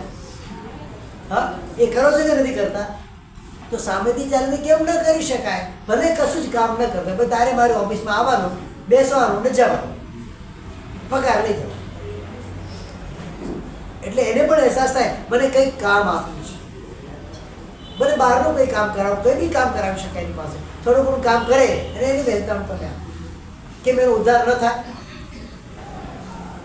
આ રીતે પણ સાધનની ભક્તિ કરી શકાય. સંસ્થાની અંદર જરૂર હોય, માણસોની જરૂર હોય, કંઈક મોટા કાર્ય હોય એમાં જરૂર હોય, બસોમાં જરૂર હોય, એમને બોલાવો. 12 વાળાને 500 આપો છો એને 600 આપો, 200 નહીં આપો. શું કરવાનું? એને 600 આપો. આપણે એમ જ આપવાની છે, સાધનની ભક્તિ કરવાની છે. અને ઘણા એવા સાધનિક છે કે વગર હકનું લેતા નથી, સન્માનથી આપેલું હોય, પોતાની મજૂરીથી મહેનતથી લીધેલું તો જ લે છે. એને એ પ્રમાણે પગાર પેટે આપેલું કેમ ન કરી શકાય? જે કરવું જો કરવાની ઘણી બધી પદ્ધતિઓ છે અને કરવું તો કરી પણ શકાય. એક સરસ મજાનું સાધનિકનું ફંડ અહીંયા ઊભું કરાય, આપણી સંસ્થામાં ઊભું કરાય, માત્ર સાધનિક. અને કઈ રીતે? એને કામ આપો, કામના મહેનતાના રૂપે પૈસા, જેથી એનું ઘર પણ ચાલે અને એને અહેસાસ પણ થાય કે મારી મજૂરીના પૈસા, ખાલી લીધેલા પૈસા. સાધર્મિકનો ઉદ્ધાર જૈન શાસનની અંદર સૌથી પહેલામાં પહેલો અંગ છે. મહોત્સવ નહીં થાય તો ચાલશે, મોટા મોટા આડંબરો નહીં થાય તો ચાલશે, મોટા મંડપો નહીં થાય તો ચાલશે, સાંઈ વાત્સલ્ય મોટા મોટા નહીં થાય તો ચાલશે. સાહેબ 2000 માણસો સાંઈ વાત્સલ્ય શું કામ? લાભ શું? સાહેબ અમે સંઘ કાઢ્યો, સાહેબ પાલી સંઘ 12 કરોડનો ખર્ચો કર્યો. એટલે મેં એક ભાઈને પૂછ્યું, સાહેબ તમે 12 કરોડનો ખર્ચો કર્યો, એમાં સાધર્મિકના ભાગે કેટલા ગયા? તમારા જૈન શાસનના સાધર્મિકના ભાગે કેટલા ગયા? સાહેબ એ તો કોન્ટ્રાક્ટ પર બધું આપ્યું, બધા મુસલમાન, બધી નીચ કોમના જીવો હોય, બધું જ તમારું ફંડિંગ ક્યાં જાય? જૈનના હાથમાં શું આવે? બોલું તો ખરા, માત્ર પ્રભાના 200-500 રૂપિયા, બીજું શું આવે? 7-8 દિવસ સંગત, 7-8 તમને જમાડ્યું, એકાદી કીટ આપી દીધી, બસ પૂરતી. બધું ફંડ ક્યાં ગયું તમારે? બધું જીરો થયું. એમાં પાછું ગર્વ લેવાય? તમારું ધન બીજા ખાય છે, તમારા ભાઈ ભૂખે મરે છે. ભલે કરો 12 કરોડનો ખર્ચો, ના નથી, પણ સામે 12 કરોડ રૂપિયા બીજા સાધનની ભક્તિમાં કર તો માનીશ કે તમે સંકાળ્યો છે, તો માનીશ તમે નવાણું કરાવ્યું છે, તો માનીશ તમે ઉદ્ધાર કરાવ્યા છે, મોટા મોટા ચોમાસા કરાવ્યા છે, તો માનીશ. કશું જ કોઈને એમાં લેવા દેવા હોતી. માટો પ્રેરણા કરે, પણ ક્યાં સુધી કરે કે ઘણું કરવા જશું તો આપણા હાથમાંથી પ્રોગ્રામ જતો રહેશે. ખરેખર આ બધી અત્યારે જૈન શાસનની અંદર આટલી બધી લઘુતા આવી ગઈ છે, એનો કોઈ પાર નથી. મારું ચોમાસું સુપર હિટ જવું જોઈએ, મારી નવાણું એટલે કેવી હોવી જોઈએ? સુપર હિટ હોવી જોઈએ. 50 આઈટમ નવાણુંમાં એકાશનામાં હોવી જોઈએ. એ આપણે શું માંડેલું છે? હું તો કોને નવાણું પણ કરવા જેવું નથી. બધા વ્યભિચારનું સેવન થાય છે ત્યાં, બીજું કશું નથી. કરવી નવાણું જાઓ પોતાની જાતે.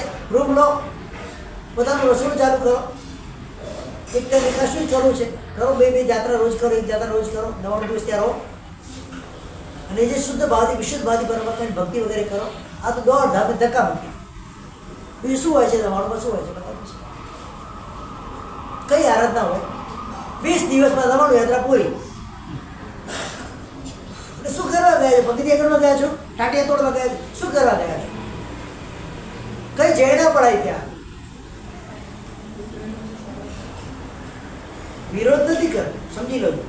આજે બધા ઘણા પાસે શું છે, દિમાગમાં ઉદા છે કે માર્ગ સાથે ના પાડે, બધી વસ્તુનો વિરોધ કરે. વિરોધ નથી કરતો, દરેક વસ્તુ સમજી વિચારીને કરી છે. વિધિપૂર્વક કરવાનું કીધું છે. શું કીધું છે શાસ્ત્રમાં? શું આવે? જ્યાં જ્યાં તમે જોશો શું કહ્યું છે? વિધિપૂર્વક ક્રિયા આચરવામાં, અનુષ્ઠાન વિધિપૂર્વક કરવામાં આવે. અવિધિથી અનુષ્ઠાન ચાલતા ઉલટા પાપ કર્મનો બંધ કરવામાં એ નિમિત્ત બનતા હોય છે. સાધનિક ભક્તિ ત્રીજા નંબરનું કર્તવ્ય શું છે? ક્ષમા. ગઈકાલે ક્ષમાપણા વિશે મેં બતાવ્યું, આજે થોડું બતાવે છે. ગઈકાલે તો મેં 15 જણા હતા. કેટલા હતા? આજે 4 ગણા થઈ ગયા. વધારે અંદાજ.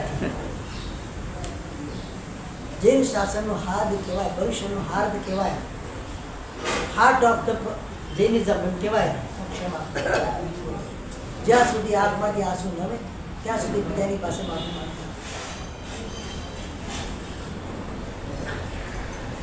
આંખમાંથી આંસુ નીકળવા એ કરુણાની નિશાની, પશ્ચાતાપની પશ્ચાતાપનું ઝરણું જો ખળખળ વહેવા માંડે આ હૃદયની અંદર, પછી કોઈ પણ પ્રકારના પાપ એમાં ટકી શકતા. આ પસ્તાવો વિપુલ ઝરણું સ્વર્ગથી ઉતર્યું છે, પાપી તેમાં ડૂબકી દઈને મારવી છે ડૂબકી. પશ્ચાતાપ, દિલથી ક્ષમા કરો. સમય આજે અત્યારથી વિચારતું રૂમ કરવા નથી સમજી. મિચ્છામી દુક્કડમ સમસ્યા પ્રતિક્રમણમાં પ્રત્યેક ખામણ આવે છે એ વખતે સકલ સકલ મિચ્છામી દુક્કડમ કરવામાં આવે છે. એના પહેલા મિચ્છામી દુક્કડમ કરવામાં આવતા નથી. શાસ્ત્રનો નિષેધ છે, અવિધિ છે. બધી શું છે? સાહેબ પરુષણ પહેલા બોલ્યું ચાલુ મિચ્છામી, એટલે આપણે પરુષણ આવા તો દે. આવું માંડવી ક્યાંથી બધી પ્રથાઓ ચાલુ થઈ છે? વિધિને પણ સમજતા નથી, શાસ્ત્રોને ભણ્યા નથી, અને આ બધી પ્રથાઓ ચાલુ કરી. એકચ્યુઅલ મિચ્છામી દુક્કડમ ક્યારે કરવાનું છે? સંવત્સરનું પ્રતિક્રમણ તમારું એટલે પ્રત્યેક ખામણા આવે અને મધ્ય ભાગમાં તમે આવી જાઓ એટલે ત્યાં આગળ તમારે આ સકલ સંજ્ઞે કમાવીએ છીએ. સકલ સંજ્ઞાની સકલ જીવ રાશિ ત્યાં કમાવીએ છીએ. એ વખતે મિચ્છામી દુક્કડમ કરવાના છે. કારણ જે પણ અપરાધ વર્ષ દરમિયાન થયા હોય એ અપરાધો વર્ષથી પછી 1 કલાક 2 કલાક પણ ઓળંગી જાય તો એ અનંતાનું મંદિરની કેટેગરીમાં ચાલ્યા જાય. અત્યારે તમે પરુષણ પહેલા મિચ્છામી દુક્કડમ આપી દીધું અને કદાચ સંયોગ એવા બને કે બીજા વર્ષે તમારે પરુષણ પછી મિચ્છામી દુક્કડમ આપવાનું થાય તો એ વચ્ચેના જે 8 દિવસનો વધારો થઈ ગયો, મતલબ 1 વર્ષ ઉપરાંત તમારો એ કસાય હોય કે જે તમારી હોય મનની વ્યથા પીડા વગેરે 1 વર્ષ ઉપર જતી રહે એટલે અનંતાનું મંદિરની કેટેગરીમાં જતી રહે. પછી એના મિચ્છામી દુક્કડમ હોતા નથી. અને અનંતર બધી કસાય સમિત ગુણનો ઘાતક હોય છે એટલે તમે વિખ્યાતો તરફ લઈ જાય. એટલે એ માટે શું કરવાનું છે? એનો નિયમ હોય છે. પક્કી પ્રતિક્રમણ કર્યા પછી એટલે સમસ્યા પ્રતિક્રમણ કર્યા પછી તરત જ મિચ્છામી દુક્કડમનું વિધાન ત્યાં બતાવવામાં આવ્યું છે. એના પહેલા કરી શકાતા. ખાસ આ વસ્તુનો ઉપયોગ રાખજો. વોટ્સઅપિયા જે હોય એને ખાસ ધ્યાનમાં રાખવા જેવું છે. એક પણ મેસેજ મિચ્છામી દુક્કડમનો ફેરવતા સમજી ગયા બધા? ગઈકાલે ફેરવાઈ ગયો. હવે નહીં ફેરવતા નવા. એક પણ મેસેજ મિચ્છામી દુક્કડમ એક પણ મેસેજ સંવત્સરિક પ્રતિક્રમણ કર્યા પહેલા ફેરવી શકાતો નથી. આ સંવત્સરિક મિચ્છામી દુક્કડમ છે. હજુ વર્ષ પૂરું થયું નથી. 8 દિવસ પછી શું છે? એટલે તમે શેના મિચ્છામી દુક્કડમ ચાલુ કર્યા છે? બોલ્યું ચાલ્યું મિચ્છામી દુક્કડમ, જાણ્યું અજાણ્યું મિચ્છામી દુક્કડમ. ત્રીજું શું નીકળે પાછું?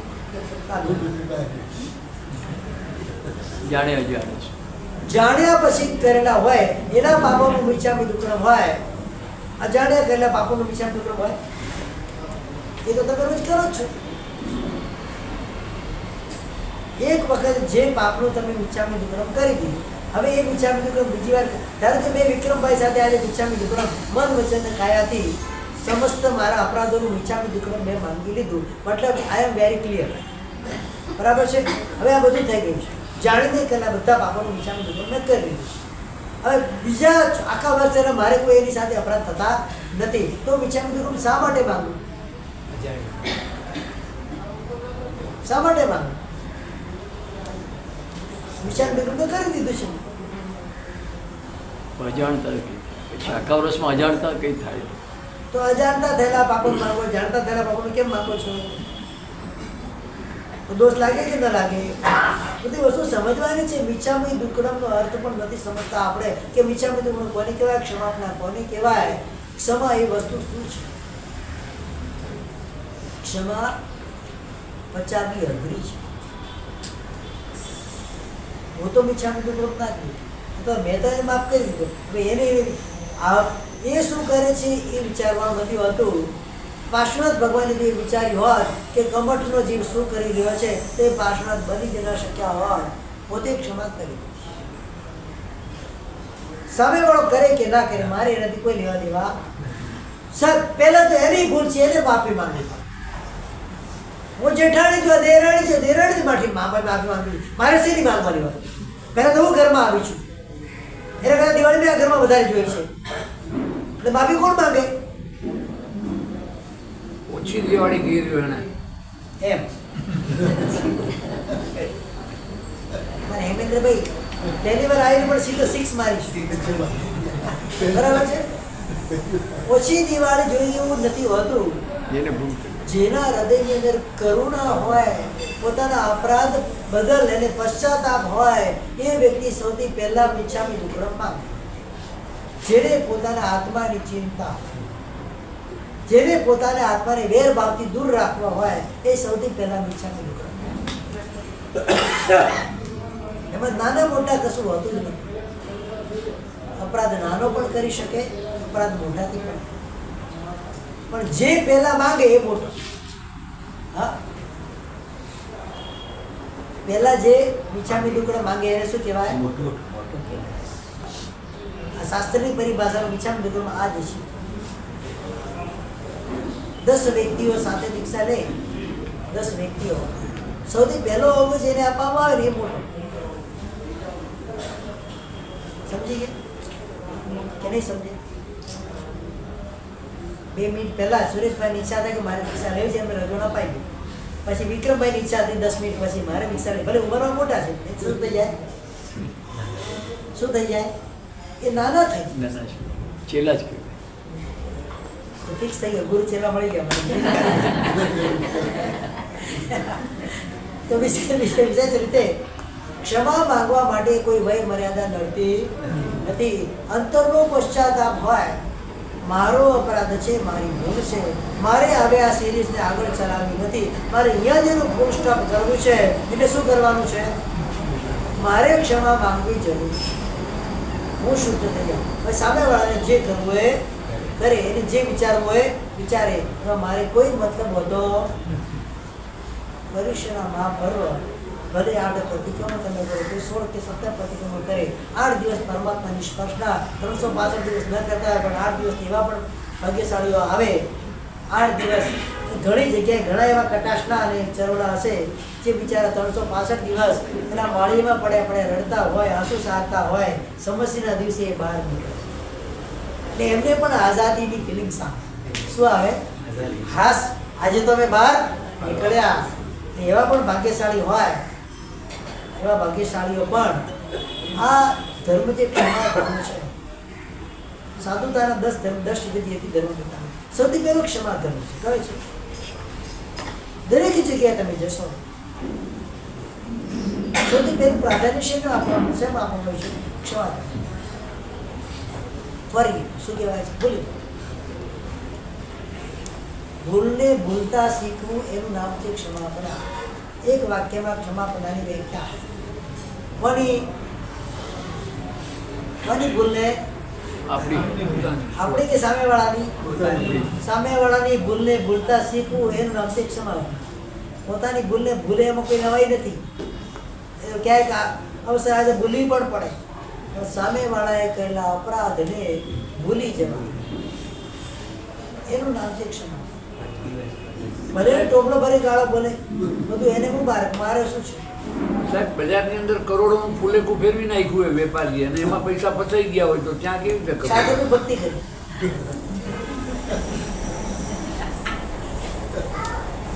ગયા ભમાં તમે ફૂલેકું ફેરવ્યું છે, આજે તમારું એને ફેરવ્યું. આ તો ટીટ ફોર ટેટ છે, એક હાથ સે લેના ને એક હાથ સે દેના. હવે વિકલ્પો વિચારવાના ન હોય. એને ભાગ્યશાળી ન તો મસ્તકે જઈને વંદના કરવાની, ભાગ્યશાળી હું તો તારો ખર્ચો ચૂકવી શકતો નહોતો પણ તે મારો ખર્ચો પૂરો કર્યો, તને ધન્યવાદ છે. હવે તારે મારે કોઈ વ્યવહાર રહ્યો, હવે મારે હવે આગતા ભાવમાં ચૂકવવાનું આવશે. ક્ષમતા, કોઈ પણ ચીજમાં શું કરવાનું હોય છે? ક્ષમતા ધર્મ છે. કોઈ એમને એમ તમારું કરી જતું નથી, કારણ તમારી કોઈને કોઈ ભવની લેણાદેણી બાકી હોય તો જ તમારી સાથે આવો વ્યવહાર થાય. એને ફૂલેકી ફેરવ્યું એમાં તમે જ કેમ આવ્યા, બીજો કેમ ના આવ્યો? પહેલા એ વિચારો. લેણદાર ગયા બહુનો લેણદાર બાકી હોય તો ચૂકતે કર. એક દ્રષ્ટાંત સાથે એક શેઠ લગ્નના એમને લગભગ 20 વર્ષ થઈ ગયા, કોઈ સંતાન નથી. આ રિયલ ઘટેલી ઘટના છે. સંતાન કોઈ નહીં એમના. અને એ વખતે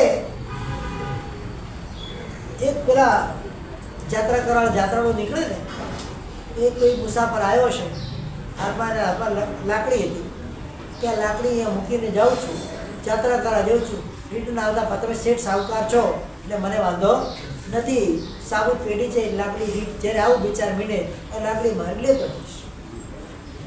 શેઠે તું પેલા ખૂણામાં મૂકી દે, તાર જ્યાં મૂકી ત્યાં મૂકી દે, તું યાદ રાખજે, મને યાદ નહીં, આટલી મોટી દુકાન મને યાદ નહીં, એમ કરીને મૂકી દે. પેલો ત્યાંથી નીકળી ગયો. હવે બન્યું એવું, શેઠ કંઈ કામ પાણી બાજુ નીકળ્યા, લાકડી પકડી, લકડાની લાકડી કેટલી હોય વજનમાં? લાકડી વજનદાર લાકડી. શેઠને લાગે કે લાકડીના કંઈક છે, કરતા કરતા ઢાંકણું ઉપરથી ખોલ્યું, અંદરથી 30 સિક્કા નીકળ્યા. કેટલા? 30,000 રૂપિયાના સિક્કા નીકળ્યા, ચાંદીના. અને શેઠે શું કર્યું? નિયત બંધ, સિક્કા લઈ લીધા, પેલા લોખંડના એટલા જ વજનના સિક્કા એને અંદર લાકડીમાં મૂકી કે લાકડી પાસે હજી. આ બધું જ ત્યાં મુનિમ બેઠો જ હોય છે. મુનિમે ચોપડો ચાલુ કર્યો, 30,000 શેઠે લીધા છે, ક્યારે ચૂકવવાના છે ખબર પડશે. અને બનવા જેવું બન્યું એવું. એ મુસાફરના ગયા પછી શેઠના ઘરે દીકરાનો જન્મ થાય છે. દીકરાનો જન્મ થાય છે અને પછી એની બધી ક્રિયાઓ ચાલુ થાય. શેઠે પૈસા લીધા છે અને આવા 2-3 મહિના પેલો પણ પાછો આવ્યો.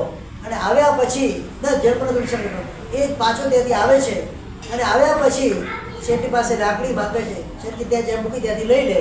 બધા ક્યાં સાહુકાર હોય એ રીતે એને લાકડી લઈને આગળ વધ્યો. એને પૈસાની જરૂર પડતી, એક સિક્કો કાઢી એને વટાવી અને મારું થોડુંક ખાવા પીવાનું કરું. લાકડી કોને સિક્કો કાઢે છે, લોખંડનો સિક્કો. બધા સિક્કા કેવા નીકળ્યા લોખંડના. ત્યાં એને ઝટકો લાગ્યો, ત્યાં મરી ગયો. એના સમાચાર મળ્યા, પેલો માણસ ખતમ થઈ ગયો. અને આ બાજુ શેઠના ઘરથી સમાચાર આવ્યા કે શેઠની પત્ની પ્રેગ્નન્ટ છે.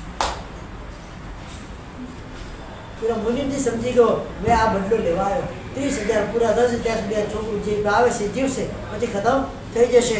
એનો જન્મ થાય છે, જન્મનો ખર્ચો કેટલો થયો? 500 રૂપિયા લખી નાખ્યો ચોપડામાં મુનિમજી.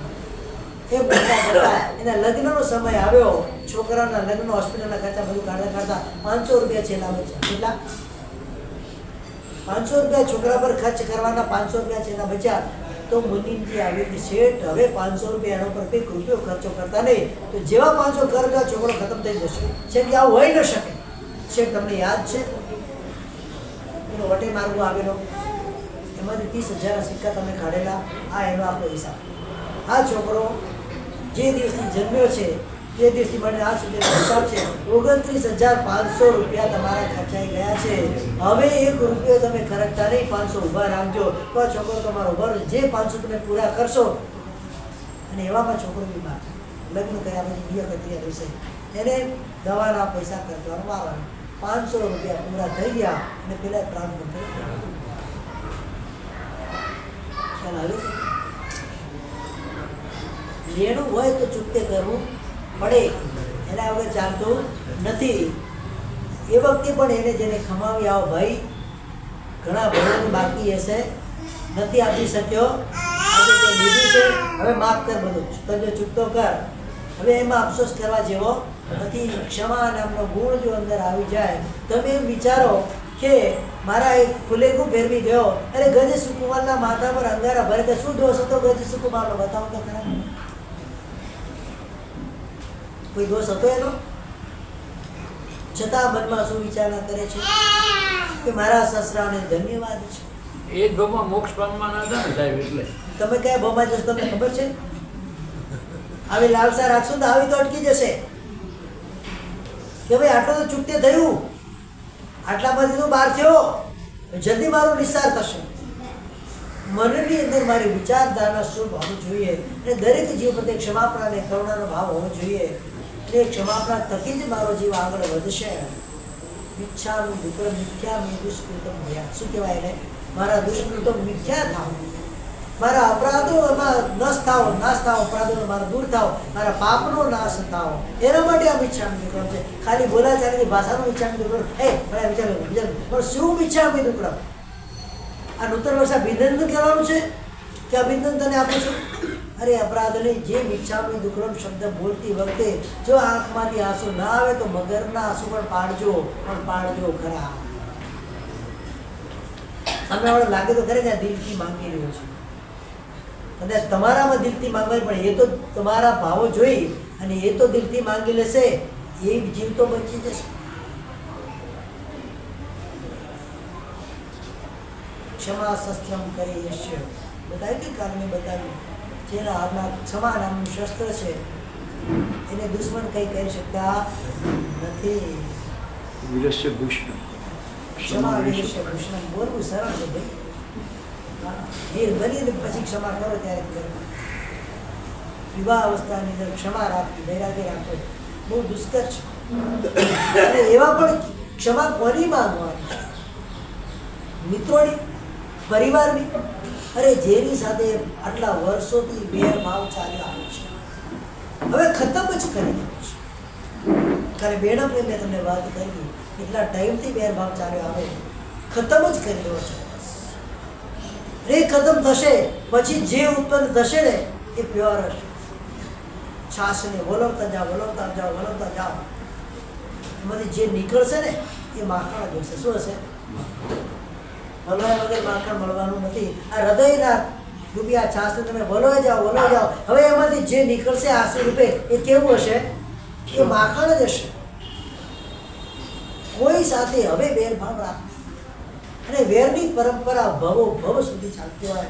હરિભદ્ર શ્રી મહારાજે વિચાર કર્યો તો 1444 બ્રાહ્મણોને ખતમ કર્યા છે. મારા બે ભાણિયાને એને મારી નાખી, બે બૌદ્ધોને ખતમ કરી નાખીશ ને ચાલુ કરી દીધું કડાઈમાં તળવાનું. એમને ગુરુને ખબર પડે છે હરિભદ્ર શું કરવા બેઠો છે.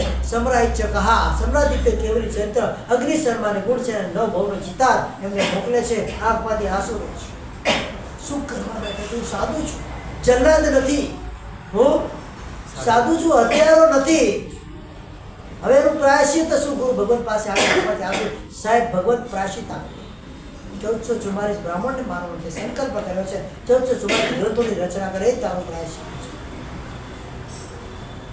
ક્ષમા જ્યારે અંદરથી વહેવા માંડે એટલે ભલા વ્યક્તિ આપણને કેવા લાગવા માંડે, પછી એ વ્યક્તિ ગુણિયલ લાગવા માંડે, એ ગુણી લાગવા માંડે. અને બધા અપરાધ મને મારા જ દેખાતા. સ્કેન કરવું હોય તો પોતાની જાતને સ્કેન કરો, બીજાને સ્કેન કરવાની જરૂર નથી. 1444 બુદ્ધ હતા ને, બુદ્ધ ધર્મને મળવા. બુદ્ધો બ્રાહ્મણ નહીં ને, બૌદ્ધો 1444 બૌદ્ધોને માર્યા છે, સંકલ્પ કર્યો છે. સ્કેન પોતાની જાતને કરવાની છે. મારામાં કેટલા છે સાહેબ, એમાં આવું છે, આ આમ કરે છે, આ તેમ કરે છે, મારો વિષય જ નથી. અપાણ મેં વજુ છે. ઉત્તરાયણ દુષ્ટનો પર્વત આ જ વસ્તુ બતાવી છે. પોતાના આત્માની સાથે આત્માનું નિરીક્ષણ કરો. બીજાને જોઈને શું ફાયદો છે? કયો જીવ કયા ટાઈમે શું પામશે મને ખબર નથી, પણ મારે શું કરવાનું છે એમાં? હું તો પ્યોર થઈને કેમ ના જઈ શકું અહીંયાથી? મારી પ્યોરિટી હું કેમ ના કરી શકું? આત્મા સ્ફટિક જેવો ઉજ્જવલ અને નિર્મળ છે. આ કર્મના લેપ એનામાં લાગી લાગીને કાળો અને ભારો થઈ ગયો છે, એટલે સંસારમાં ભટકી છે. આત્માનો સ્વભાવ નીચે પટકાવવાનો નથી, આત્માનો સ્વભાવ ઉપર જવાનો છે. અગ્નિની જ્વાલા સમાન આત્માનો સ્વભાવ છે. આગ ગમે તેવી તમે લગાવો, આગની લપટો કેવી જાય? એ ઉપર જાય, કારણ કે હલકી છે. આત્મા આવો જ હલકો છે. એને આપણે શું કર્યો છે? લેપી લેપી લેપી લેપી એવો ભારે કર્યો છે કે ઉપર 7 રાજલો ઘેર મળે નીચે પહોંચી જાય છે. મારે વાત એ આત્માને ઉજ્જવલ કરી, એ ઉજ્જવલ કરવાનું, આત્માને શાપ કરવાનું એકમાત્ર જો સાધન જૈન શાસ્ત્રમાં બનાવવામાં આવ્યું હોય તેનું નામ છે પશ્ચાતાપ. સસ્પેન્શન, જેને શુક્લ ઇંગ્લિશમાં શું કહો છો તમે? એકવાર પોતાની જાતનું પ્રદર્શન કરી ખરેખર ઉજ્જવળ થઈ જશે. મારા ઘણા અપરાધો થયા છે ભગવાન, આ વ્યક્તિ સાથે કર્યા છે, પેલા વ્યક્તિ સાથે કર્યા છે. એક ભાઈએ સંકલ્પ કર્યો, જેની સાથે મારા અપરાધો થયા, એના ઘરે જાય, 1500 રૂપિયાની કીટ લઈ જાય, બધા એને યાદ કરી આ વ્યક્તિ સાથે આ અપરાધ થયો છે, આ થયું છે, આખો એને લિસ્ટ બનાવ્યું છે. પરીક્ષણ પહેલા ફરવા આવતા પહેલા આપણે લિસ્ટ બનાવ્યું, બધાની પાસે જાય, એના પગમાં પડે, એની માફી માંગે, એને ભેટ આપે. 1500 જણા કેટલા? અને છેલ્લે સમસ્યા પ્રતિક્રમણ કરવા એ ભાઈ આવ્યા છે, સાહેબ હવે બિલકુલ હળવો થાય, ઘણી રીતે ક્ષમાપના કરે છે. અને આ ક્ષમાપના કોઈ નાની સૂની વસ્તુ નથી. અનેક જીવોને એક વ્યક્તિ ક્ષમા આપતો હોય ને એને જોઈને અનેક જીવોના હૃદયો પીગળી જતા હોય છે. 2 વ્યક્તિ જ્યારે જોડાય, 2 દુશ્મનો જ્યારે જોડાય ને તો એને જોઈને અનેક આત્માઓ પોતાના ભૂતકાળના અપરાધો ભૂલી જતી હોય છે. અનેક જીવોની આંખોમાંથી આંસુ સરી પડતા હોય છે, અને આંસુની તાકાત છે ઇતિહાસને બદલવાની. અત્યાર સુધી જેટલા પણ ઇતિહાસો રચાયા છે ને એ આંસુના બલબૂતા પર રચાયા છે, એમને નથી રચાયા.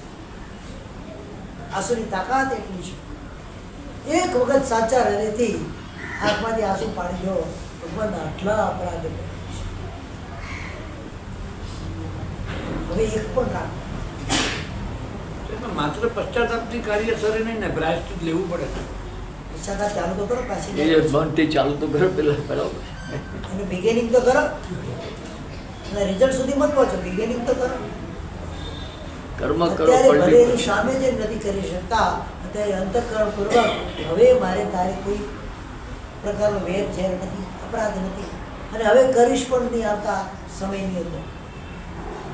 કોઈ પણ પ્રસંગ આવે, કોઈ મારા મોઢામાંથી તારા માટે ખોટું વચન નીકળે, મારા મનમાંથી તારા માટે કોઈ ખોટો વિચાર નહીં નીકળે, મારી ભાષા તારા પ્રત્યે કોઈ કઠોર ભાષા નહીં હોય, ખાલી સંકલ્પ કરો. અત્યાર સુધી જે થયું છે મારી નાદારીના કારણે, મારી અજ્ઞાનતાના કારણે જે પણ કોઈ તારો અપરાધ મેં કર્યો છે, દરેકે દરેક અપરાધને સાચા હૃદય તેવું ખમાવું છું, અને હવે પછી એવા અપરાધ ન થાય એનો સંકલ્પ કરું છું. કરો તો ખરેખર સમજ તો કરો. આજે આખરી ભીની તો કરો. ભીની આંખે ક્યારે અપરાધ થતા નથી, સમજી લો. ભીની આંખે ક્યારે કોઈ પ્રકારના અપરાધ થતા, મનની અંદર હૃદયની ભૂમિ જ્યારે ભીની થઈ જાય ને ત્યારે જ, કેમ ખેતરની ભૂમિ જ્યારે નરમ અને ભીની થાય ને તો જ એમાંથી અનાજ પાકે. એમને ન પાકે, બંજર ભૂમિ હોય, પથાણ ભૂમિ હોય, એમાં ગમે એટલા દાણા નાખો એ દાણા વ્યર્થ છે. એ ભૂમિને કોમળ કરવી પડશે. આજનો અવસર છે, પણ 8 દિવસ તમને પ્રેક્ટિસના મળે છે. સંવત્સરી પ્રતિક્રમણ કરવા આવીએ ત્યારે એવી રીતે આવવાનું છે, તન મન મેરા ભીગા ભીગા હો. કેવું થઈ જાય મારું હૃદય સાહેબ હવે તો કોમળ થઈ જાય. તમે જે નાખશો બધું શું છે, જે નાખશો એ બધું. એક પણ વ્યક્તિ બાકાત તમે રહેવો જોઈએ. એના ઘરે જાઓ, એના પગ પકડો, એને હાથ જોડો, એના ચરણોમાં ઝૂકી જાઓ. તારી કોઈ ભૂલ નથી, ભૂલ બધી મારી છે. મારે હવે આ વેરભાવ કાયમ માટે રાખો. સાપ અને નોળિયાનો વ્યવહાર મારે કરવો નથી. સાસુની વહુ હવે મારે જિંદગીમાં આવતા જન્મમાં બનવું. હવે અપરાધ ના જ જોઈએ. હવે માત્ર ક્ષમાપના છે. હું તને સાચા હૃદયથી ખમાવું છું. મારું કોઈ પણ અપરાધ થાય મને બે જે કહી શકે એમ છે. હું એને મારી ભૂલે એ વખતે સુધારી મનમાં દૃઢ નિર્ણય કરવાનો છે, તો જ સાચા હૃદયની ક્ષમાપણા થશે. આજે વિક્ષામી દુક્રમ કર્યા પછી કાલે પાછા હતા એવા ને એવા મક્ષિકા પથ્થરના જેવા પુષ્કરા વર્તનો 7 દિવસનો વરસાદ વરસી જાય, પણ એ વરસાદ પૂરો થયા પછી મક્ષિકા પથ્થરને કાઢો એવો ને એવો ચમકતો હોય, એના પર પાણીનું ટીપું ન લાગ્યું. એવો અમારે ક્ષમાપણા અમારે એવી કરવી નથી. અમારે સાચા હૃદયની ક્ષમાપણા. અમારે પાકા ઘડા જેવી નથી કરી, અમારે કાચા ઘડા કરી પાણીનું ટીપું પડે ને ઘડો ફૂટી જાય એવી ક્ષમાપણા અમારે કરવી છે. એ અપરાધ મારા ખમાવી અને અમારે આગળ વધવું છે. હવે આ 5 કર્તવ્ય આપણે રહેવા છે, આગળ વધીએ. ચોથા નંબરનું કર્તવ્ય છે તપ. 8મો તપ બેટા સંવત્સરી રીતે 8મો તપ પ્રાયશ્ચિતમાં હોય છે. શેના માટે હોય છે? આ 8મો તપ કરવાનો લાભ શું છે? 8મ ન કરી શકો છૂટા ત્રણ ઉપવાસ, એ ન તો 8 6 આમીલ, 8 નીવી, 16 એકાશના, 32 બેસના, છેલ્લે ન થાય 6000 સ્વાધ્યાય. કેટલો? 6000 ગાથાનો સ્વાધ્યાય. ન થાય 60 બાદી 9 કારો. હવે આટલી ફ્લેક્સિબિલિટી કયા ધર્મમાં મળે બોલો? એમાંથી યથાશક્તિ તમે જે કરી શકો એમ કરીને તમારું વાર્ષિક આ કર્તવ્ય છે, તમારી આ ફરજ છે, તમારો પ્રાયશ્ચિત શું છે? વાર્ષિક પ્રાયશ્ચિત રૂપે આ 8મનો તપ ત્યાં બતાવવામાં આવ્યો છે. નાગ તેતું 8મ કરે જન્મતાની સાથે એ જ ભવની અંદર કેળગામ પામીને મોક્ષમાં આવે છે. કલ્પસૂત્રની વાત આખું દર્શન આવવાનું છે એટલે હું લાભો અત્યારે ખેંચતો નથી. આ રીતે આરાધના કરવા દ્વારા તપ ધર્મની આરાધના જો 364 દિવસ જે આપણા 360 દિવસની અંદર બાકીના દિવસોની અંદર આ મશીન સતત ચાલુ હોય છે, આ ફેક્ટરી ચાલુ જ હોય છે. શું 3 ટાઈમ 4 ટાઈમ 5 ટાઈમ ચાલુ જ હોય છે. 8 દિવસ એની વિરામ. પાલીની અંદર 100 સાવકની પારસવંતી વંશા 17 વર્ષની ઉંમરે પહેલી વખત પૌષધ કરે છે. 64 ભરી પૌષધની અંદર 28 કરી છે જે કોઈ શ્રી માશની. એના પછી 94 વર્ષ સુધી કર્યા છે, જીવ્યા. એક પણ વર્ષ બાકી ન હોય એમાં 64 ભરી પૌષધ સાથે 28 એનો સંકલ્પ જ હતો. શું ખબર છે? 8 દિન ભૂખા, 5 દિન સુખા, 9 દિન લુખા. શું કહેવા ખબર પડી એમાં? આપણે છે આ બધું સાહેબ. રવિવારે જ તિથિ આવે, કરવાનું શું? તિથિ ક્યારે આવે? કાં તો શનિવાર આવે, કાં તો રવિવાર આવે, કાં તો રજાના દિવસે આવે. ક્યારે આવે? હવે શું કરવું? ત્યાં હોટલમાં તો જવું પડે, ત્યાં તો સૂકું મળે નહીં, કરવાનું શું? આ પરીક્ષા છે. 5 દિવસ તો કમસે કમ લીલી વનસ્પતિનો ત્યાગ જ હોય. મારે કોઈને 9 દિવસ આવે એટલે શું લીલોતરી શું 9 દિન લુખા, ઘી, તેલ, ગોળ, છાશ, ખાંડ વગેરે, મરચું, તેલ વગેરે બધું બંધ. એટલે શું કરવાનું? ને 8 દિવસ પેટને આરામ. આ મશીન બંધ, 8 દિન ફેક્ટરી में ताला. કરવાનું શું સંજયભાઈ? નાસ્તો કરીને આવ્યા? ન કરીને આવ્યા ચેતી જજો. 8 દિવસ તમારા માટે 28 નું પચકાણ સીધું જ લઈ લેવા. સીધું જ 28 નું પચકાણ લઈ લેવાનું, ટેન્શન જ નહીં. પચકાણનું ફળ છે, પચકાણનું એટલું મહત્વ છે, પ્રભાવ છે. તમે જેટલા ઉપવાસનું પચકાણ લો એક આરામથી પૂરા તમારા થઈ જાય. થોડું ઘણું કર્યા જેવા કસોટી આવે ને આવે એવું પણ નથી કહેતું, પણ એ પૂરા થઈ જાય. જે પચકાણ લગભગ કોઈના ભગાતા 28 કરવી છે, સંકલ્પ કરો. 8 નું પચકાણ છે. હા આપી દઉં. 18 72 પચકાણ આપી દઉં બધું સીધું સાથે. કેટલા તૈયાર છે બોલો? 28 કરવાની ભાવનાવાળા કેટલા તૈયાર છે? સીધું જ પચકાણ એક જ ધડાકે. કરોડપતિ ઉપાસના. શું ઉપાસના? તો એક ઉપાસનું પચકાણ લો ને એક ઉપાસનો લાભ મળે. 6નું પચકાણ લો સાથે 10 ઉપાસનો લાભ મળે. 8નું પચકાણ સાથે લો 100 ઉપાસનો લાભ મળે. કેટલો? 4 નું લો તો 5 નું લો તો 6 નું લો તો 7 નું લો તો 8 નું લો તો कौन बनेगा? બરોબર, કોણ ખરીદા? કરોડપતિ. 1 કરોડ રૂપિયાનું એક સાથે ફળ, એને કે 28 પછી કેટલા તૈયાર છે બોલો? બોલો કેટલા તૈયાર છે? એક તો નીકળે તો મને લાગે કે સદમાં મને ગૌરવ તો લઈ શકાય. એક વ્યક્તિ ઊભા થઈ જાય તો ઘણું થઈ ગયું. મારે વધારે જોઈતા ક્વોલિટીમાં માનવાવાળો છે, ક્વોન્ટિટીમાં માનનારો નથી. મારે ક્વોલિટી જોઈએ. 58મું પંચકાંડ શરીરની અંદર રહેલા તમામ દૂષણોને દૂર કરવા માટે તપ કરવું જરૂરી છે. આયુર્વેદ શાસ્ત્રમાં પણ બતાવવામાં આવ્યું છે કે 15 દિવસમાં એક વખત ઉપવાસ કરવો જોઈએ. જો શરીરને કાયમ માટે જ્યાં સુધી જીવે ત્યાં સુધી નિરોગી રાખવું હોય તો ઓછામાં ઓછો એક ઉપવાસ 15 દિવસે જરૂરી છે. એટલે આપણે પક્કી લેખે ઉપવાસ આવે છે ને, જે પણ શાસ્ત્ર હશે દરેક શાસ્ત્રનો પ્રારંભ માત્ર જૈન શાસનથી જ થયેલો છે એ વાત ત્યાં નક્કી થઈ જ જાય. આયુર્વેદ શાસ્ત્ર નીકળ્યું પણ જૈનમાંથી જ નીકળ્યું છે. કોઈ પણ શાસ્ત્ર કોઈ પણ પોથી નીકળી છે એના અંદર જૈન ધર્મના મૂળભૂત સિદ્ધાંતો તમને જોવા મળવાના જ છે. પક્કી લેખે ઉપવાસ આવે. સમસ્યા રીતે 58મું પંચકાંડ છે, કમસે કમ 28 ન થાય તો ઘણા ભાગ્યશાળી શું કરે? એક ઉપવાસ કરે, પારણું કરે, 2 ઉપવાસ કરે, પારણું કરે અને છેલ્લે 3 ઉપવાસ કરે. 58મું પંચકાંડ આ રીતે પણ કરી શકાય. તો જેમ જેમ બને આ તપ વગેરે, કેમ કે તપ વગર કર્મોની નિર્જરા કરવી અઘરી છે. શું છે?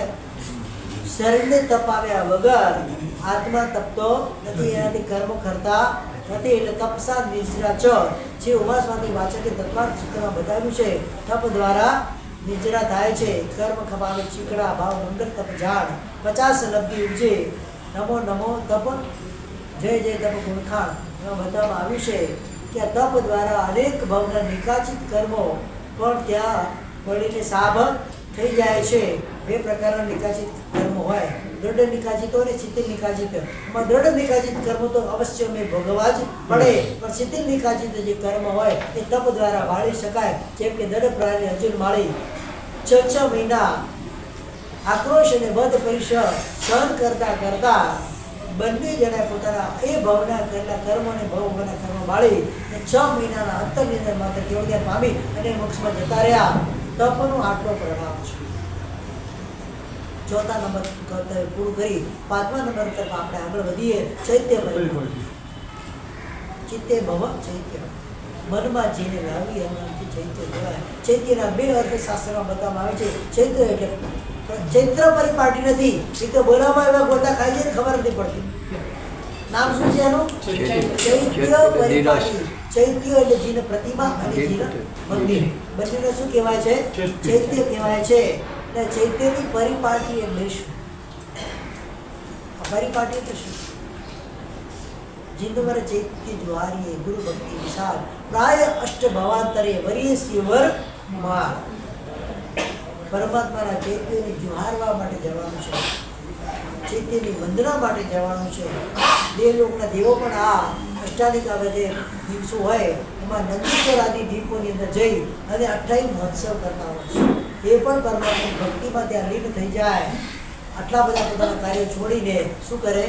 માત્ર 8 દિવસ શું કરવાનું છે? પરમાત્માની ભક્તિ કરવાની હોય છે. જે આપણે નિયરેસ્ટમાં ચૈત્ય હોય એ ચૈત્યોની વંદના એમ તો રોજે રોજ 5 ચૈત્યો વંદન કરવા જોઈએ. 5 ચૈત્યમાં આપણે દર્શન વગેરે કરવા જોઈએ રોજે રોજ. આચાર્ય બબ ભટ્ટીશ્વરી મહારાજ, આચાર્ય પાદિત્યશ્વરી મહારાજ રોજ પંચચૈત્ય કરવા. એમની પાસે ગગન વજ્રસ્વામી વગેરે એમની પાસે ગગનગામી લબ્ધિ હતી. એટલે એ લોકો રોજ એ લબ્ધિ દ્વારા આબુ અષ્ટાપદી ગિરનાર શત્રુંજય સમેત શિખર શાહ 5 તીર્થોની એ ચૈત્ય વંદન કર્યા વગર, એની જાત્રા કર્યા વગર નવકાશીનું પસ્કર કરતા નહોતા. વિશેષ રીતે આ પરમાત્માના જે ચૈત્યો છે, ચૈત્યોના નિર્માણની કેટલી સંપત્તિ મહારાજાએ કેટલા ચૈત્યોનું નિર્માણ કરાવ્યું? 1.25 લાખ જીન મંદિરોનું નિર્માણ. એટલે એમાં 1.25 લાખ બનાવ્યા નથી, 36,000 નવા કરાવ્યા છે અને 89,000 એમનો જીર્ણોદ્ધાર કરાવ્યો છે. 1.25 કરોડ પ્રતિમા સંપત્તિ મહારાજાએ ઓછી ભરાવી છે. આ રીતે ચૈત્યનો ઉદ્ધાર જય ચક્રવર્તીની પણ વાત આવે છે. એને એટલા બધા આખી ભૂમિને 6 ખંડની ભૂમિને ચૈત્યથી મંડિત કરી દીધી હતી. આ રીતે ચૈત્યની પરિપાટી કરી અને ચૈત્ય પરિપાટી કરતા કરતા સમ્યક દર્શનને નિર્મળ કરવાનો આપણને લાભ મળે. શું મળે? શક્ય હોય તો 5 દિનાસનો રોજે દર્શન કરવા જોઈએ. શક્ય ન બને તો પર્વતિથિ અંદર પંચતીર્થી કરવી જોઈએ. ને એ પણ શક્ય ન બને તો વર્ષમાં એકવાર તો જેથી પરિપાટી અવશ્યમેવ કરવાનું અહીંયા વિધાન આપવામાં આવ્યું છે. વિશેષ વધારે કરતો નથી. આજનું પ્રવચન આપણે અહીંયા પૂરું થાય છે કે શાસનના સજ્ઞા પણ ઘણા કાર્ય બાકી છે. એ કાર્યોની પણ અહીંયા શરૂઆત છે પણ બોલનાર કરી કે ક્યાં મહામંગલકારી પર્યુષણ આરારૂઢા આજ આનંદ અપાર. આવો આવો ભવિજન આવો આરાધનાને તાજ આવ્યા પર્યુષણ આખા વર્ષમાં એકવાર આવે ભવિજન હર્ષ નમાવે. સર્વ પરોમાં એહ અનુપમ દિવશાસન શિરતાજ આવ્યા પર્યુષણ. પર્વે આનંદ મંગલકારી સર્વ પરોમાં એ તો ભારી. વીરના પંથને અનુસરીને કરો આત્મકલ્યાણ આવ્યા પર્યુષણ. હવે આવ્યા છેલ્લે આવે છેલ્લે બેસે. રાષ્ટ્રસંત પરમ પૂજ્ય આચાર્ય ભગવાન શ્રી ચંદાનંદ સુરેશ્વરજી મહારાજ સાહેબના શિષ્ય રત્ન કે જેમને 100મી આંબિલની હોળી ચાલી રહી છે. પરમ પૂજ્ય શ્રી જયચંદ્ર સાગરજી મહારાજ સાહેબ અને પરમ પૂજ્ય શ્રી મગલચંદ્ર સાગરજી મહારાજ સાહેબ આપણા સંઘમાં ચાતુર્માસ માટે બિરાજમાન છે. આપણા સંઘને અમૂલ્ય અવસર પ્રાપ્ત થયો છે. સાહેબજીની 100મી હોળીનું પારણું આપણા સંઘમાં 2 નવેમ્બરના 100+8 હોળીનું પારણું આપણને લાભ મળશે. ચોપાટીજી સંઘને લાભ મળે છે આ વસ્તુનો.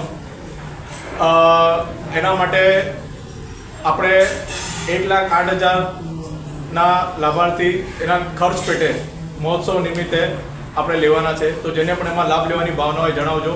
એક નામ આપણી પાસે આવ્યું છે નીનાબેન જતીનભાઈ સાનુ. બીજા જેને પણ એમાં લાભ લેવાની ઈચ્છા હોય તે જણાવજો. 3 સ્કીમ છે. 1,08,000, 2,22,000, 3,33,000. જેની જે ભાવના હોય કરી શકે. ચોક્કસ સાહેબજી.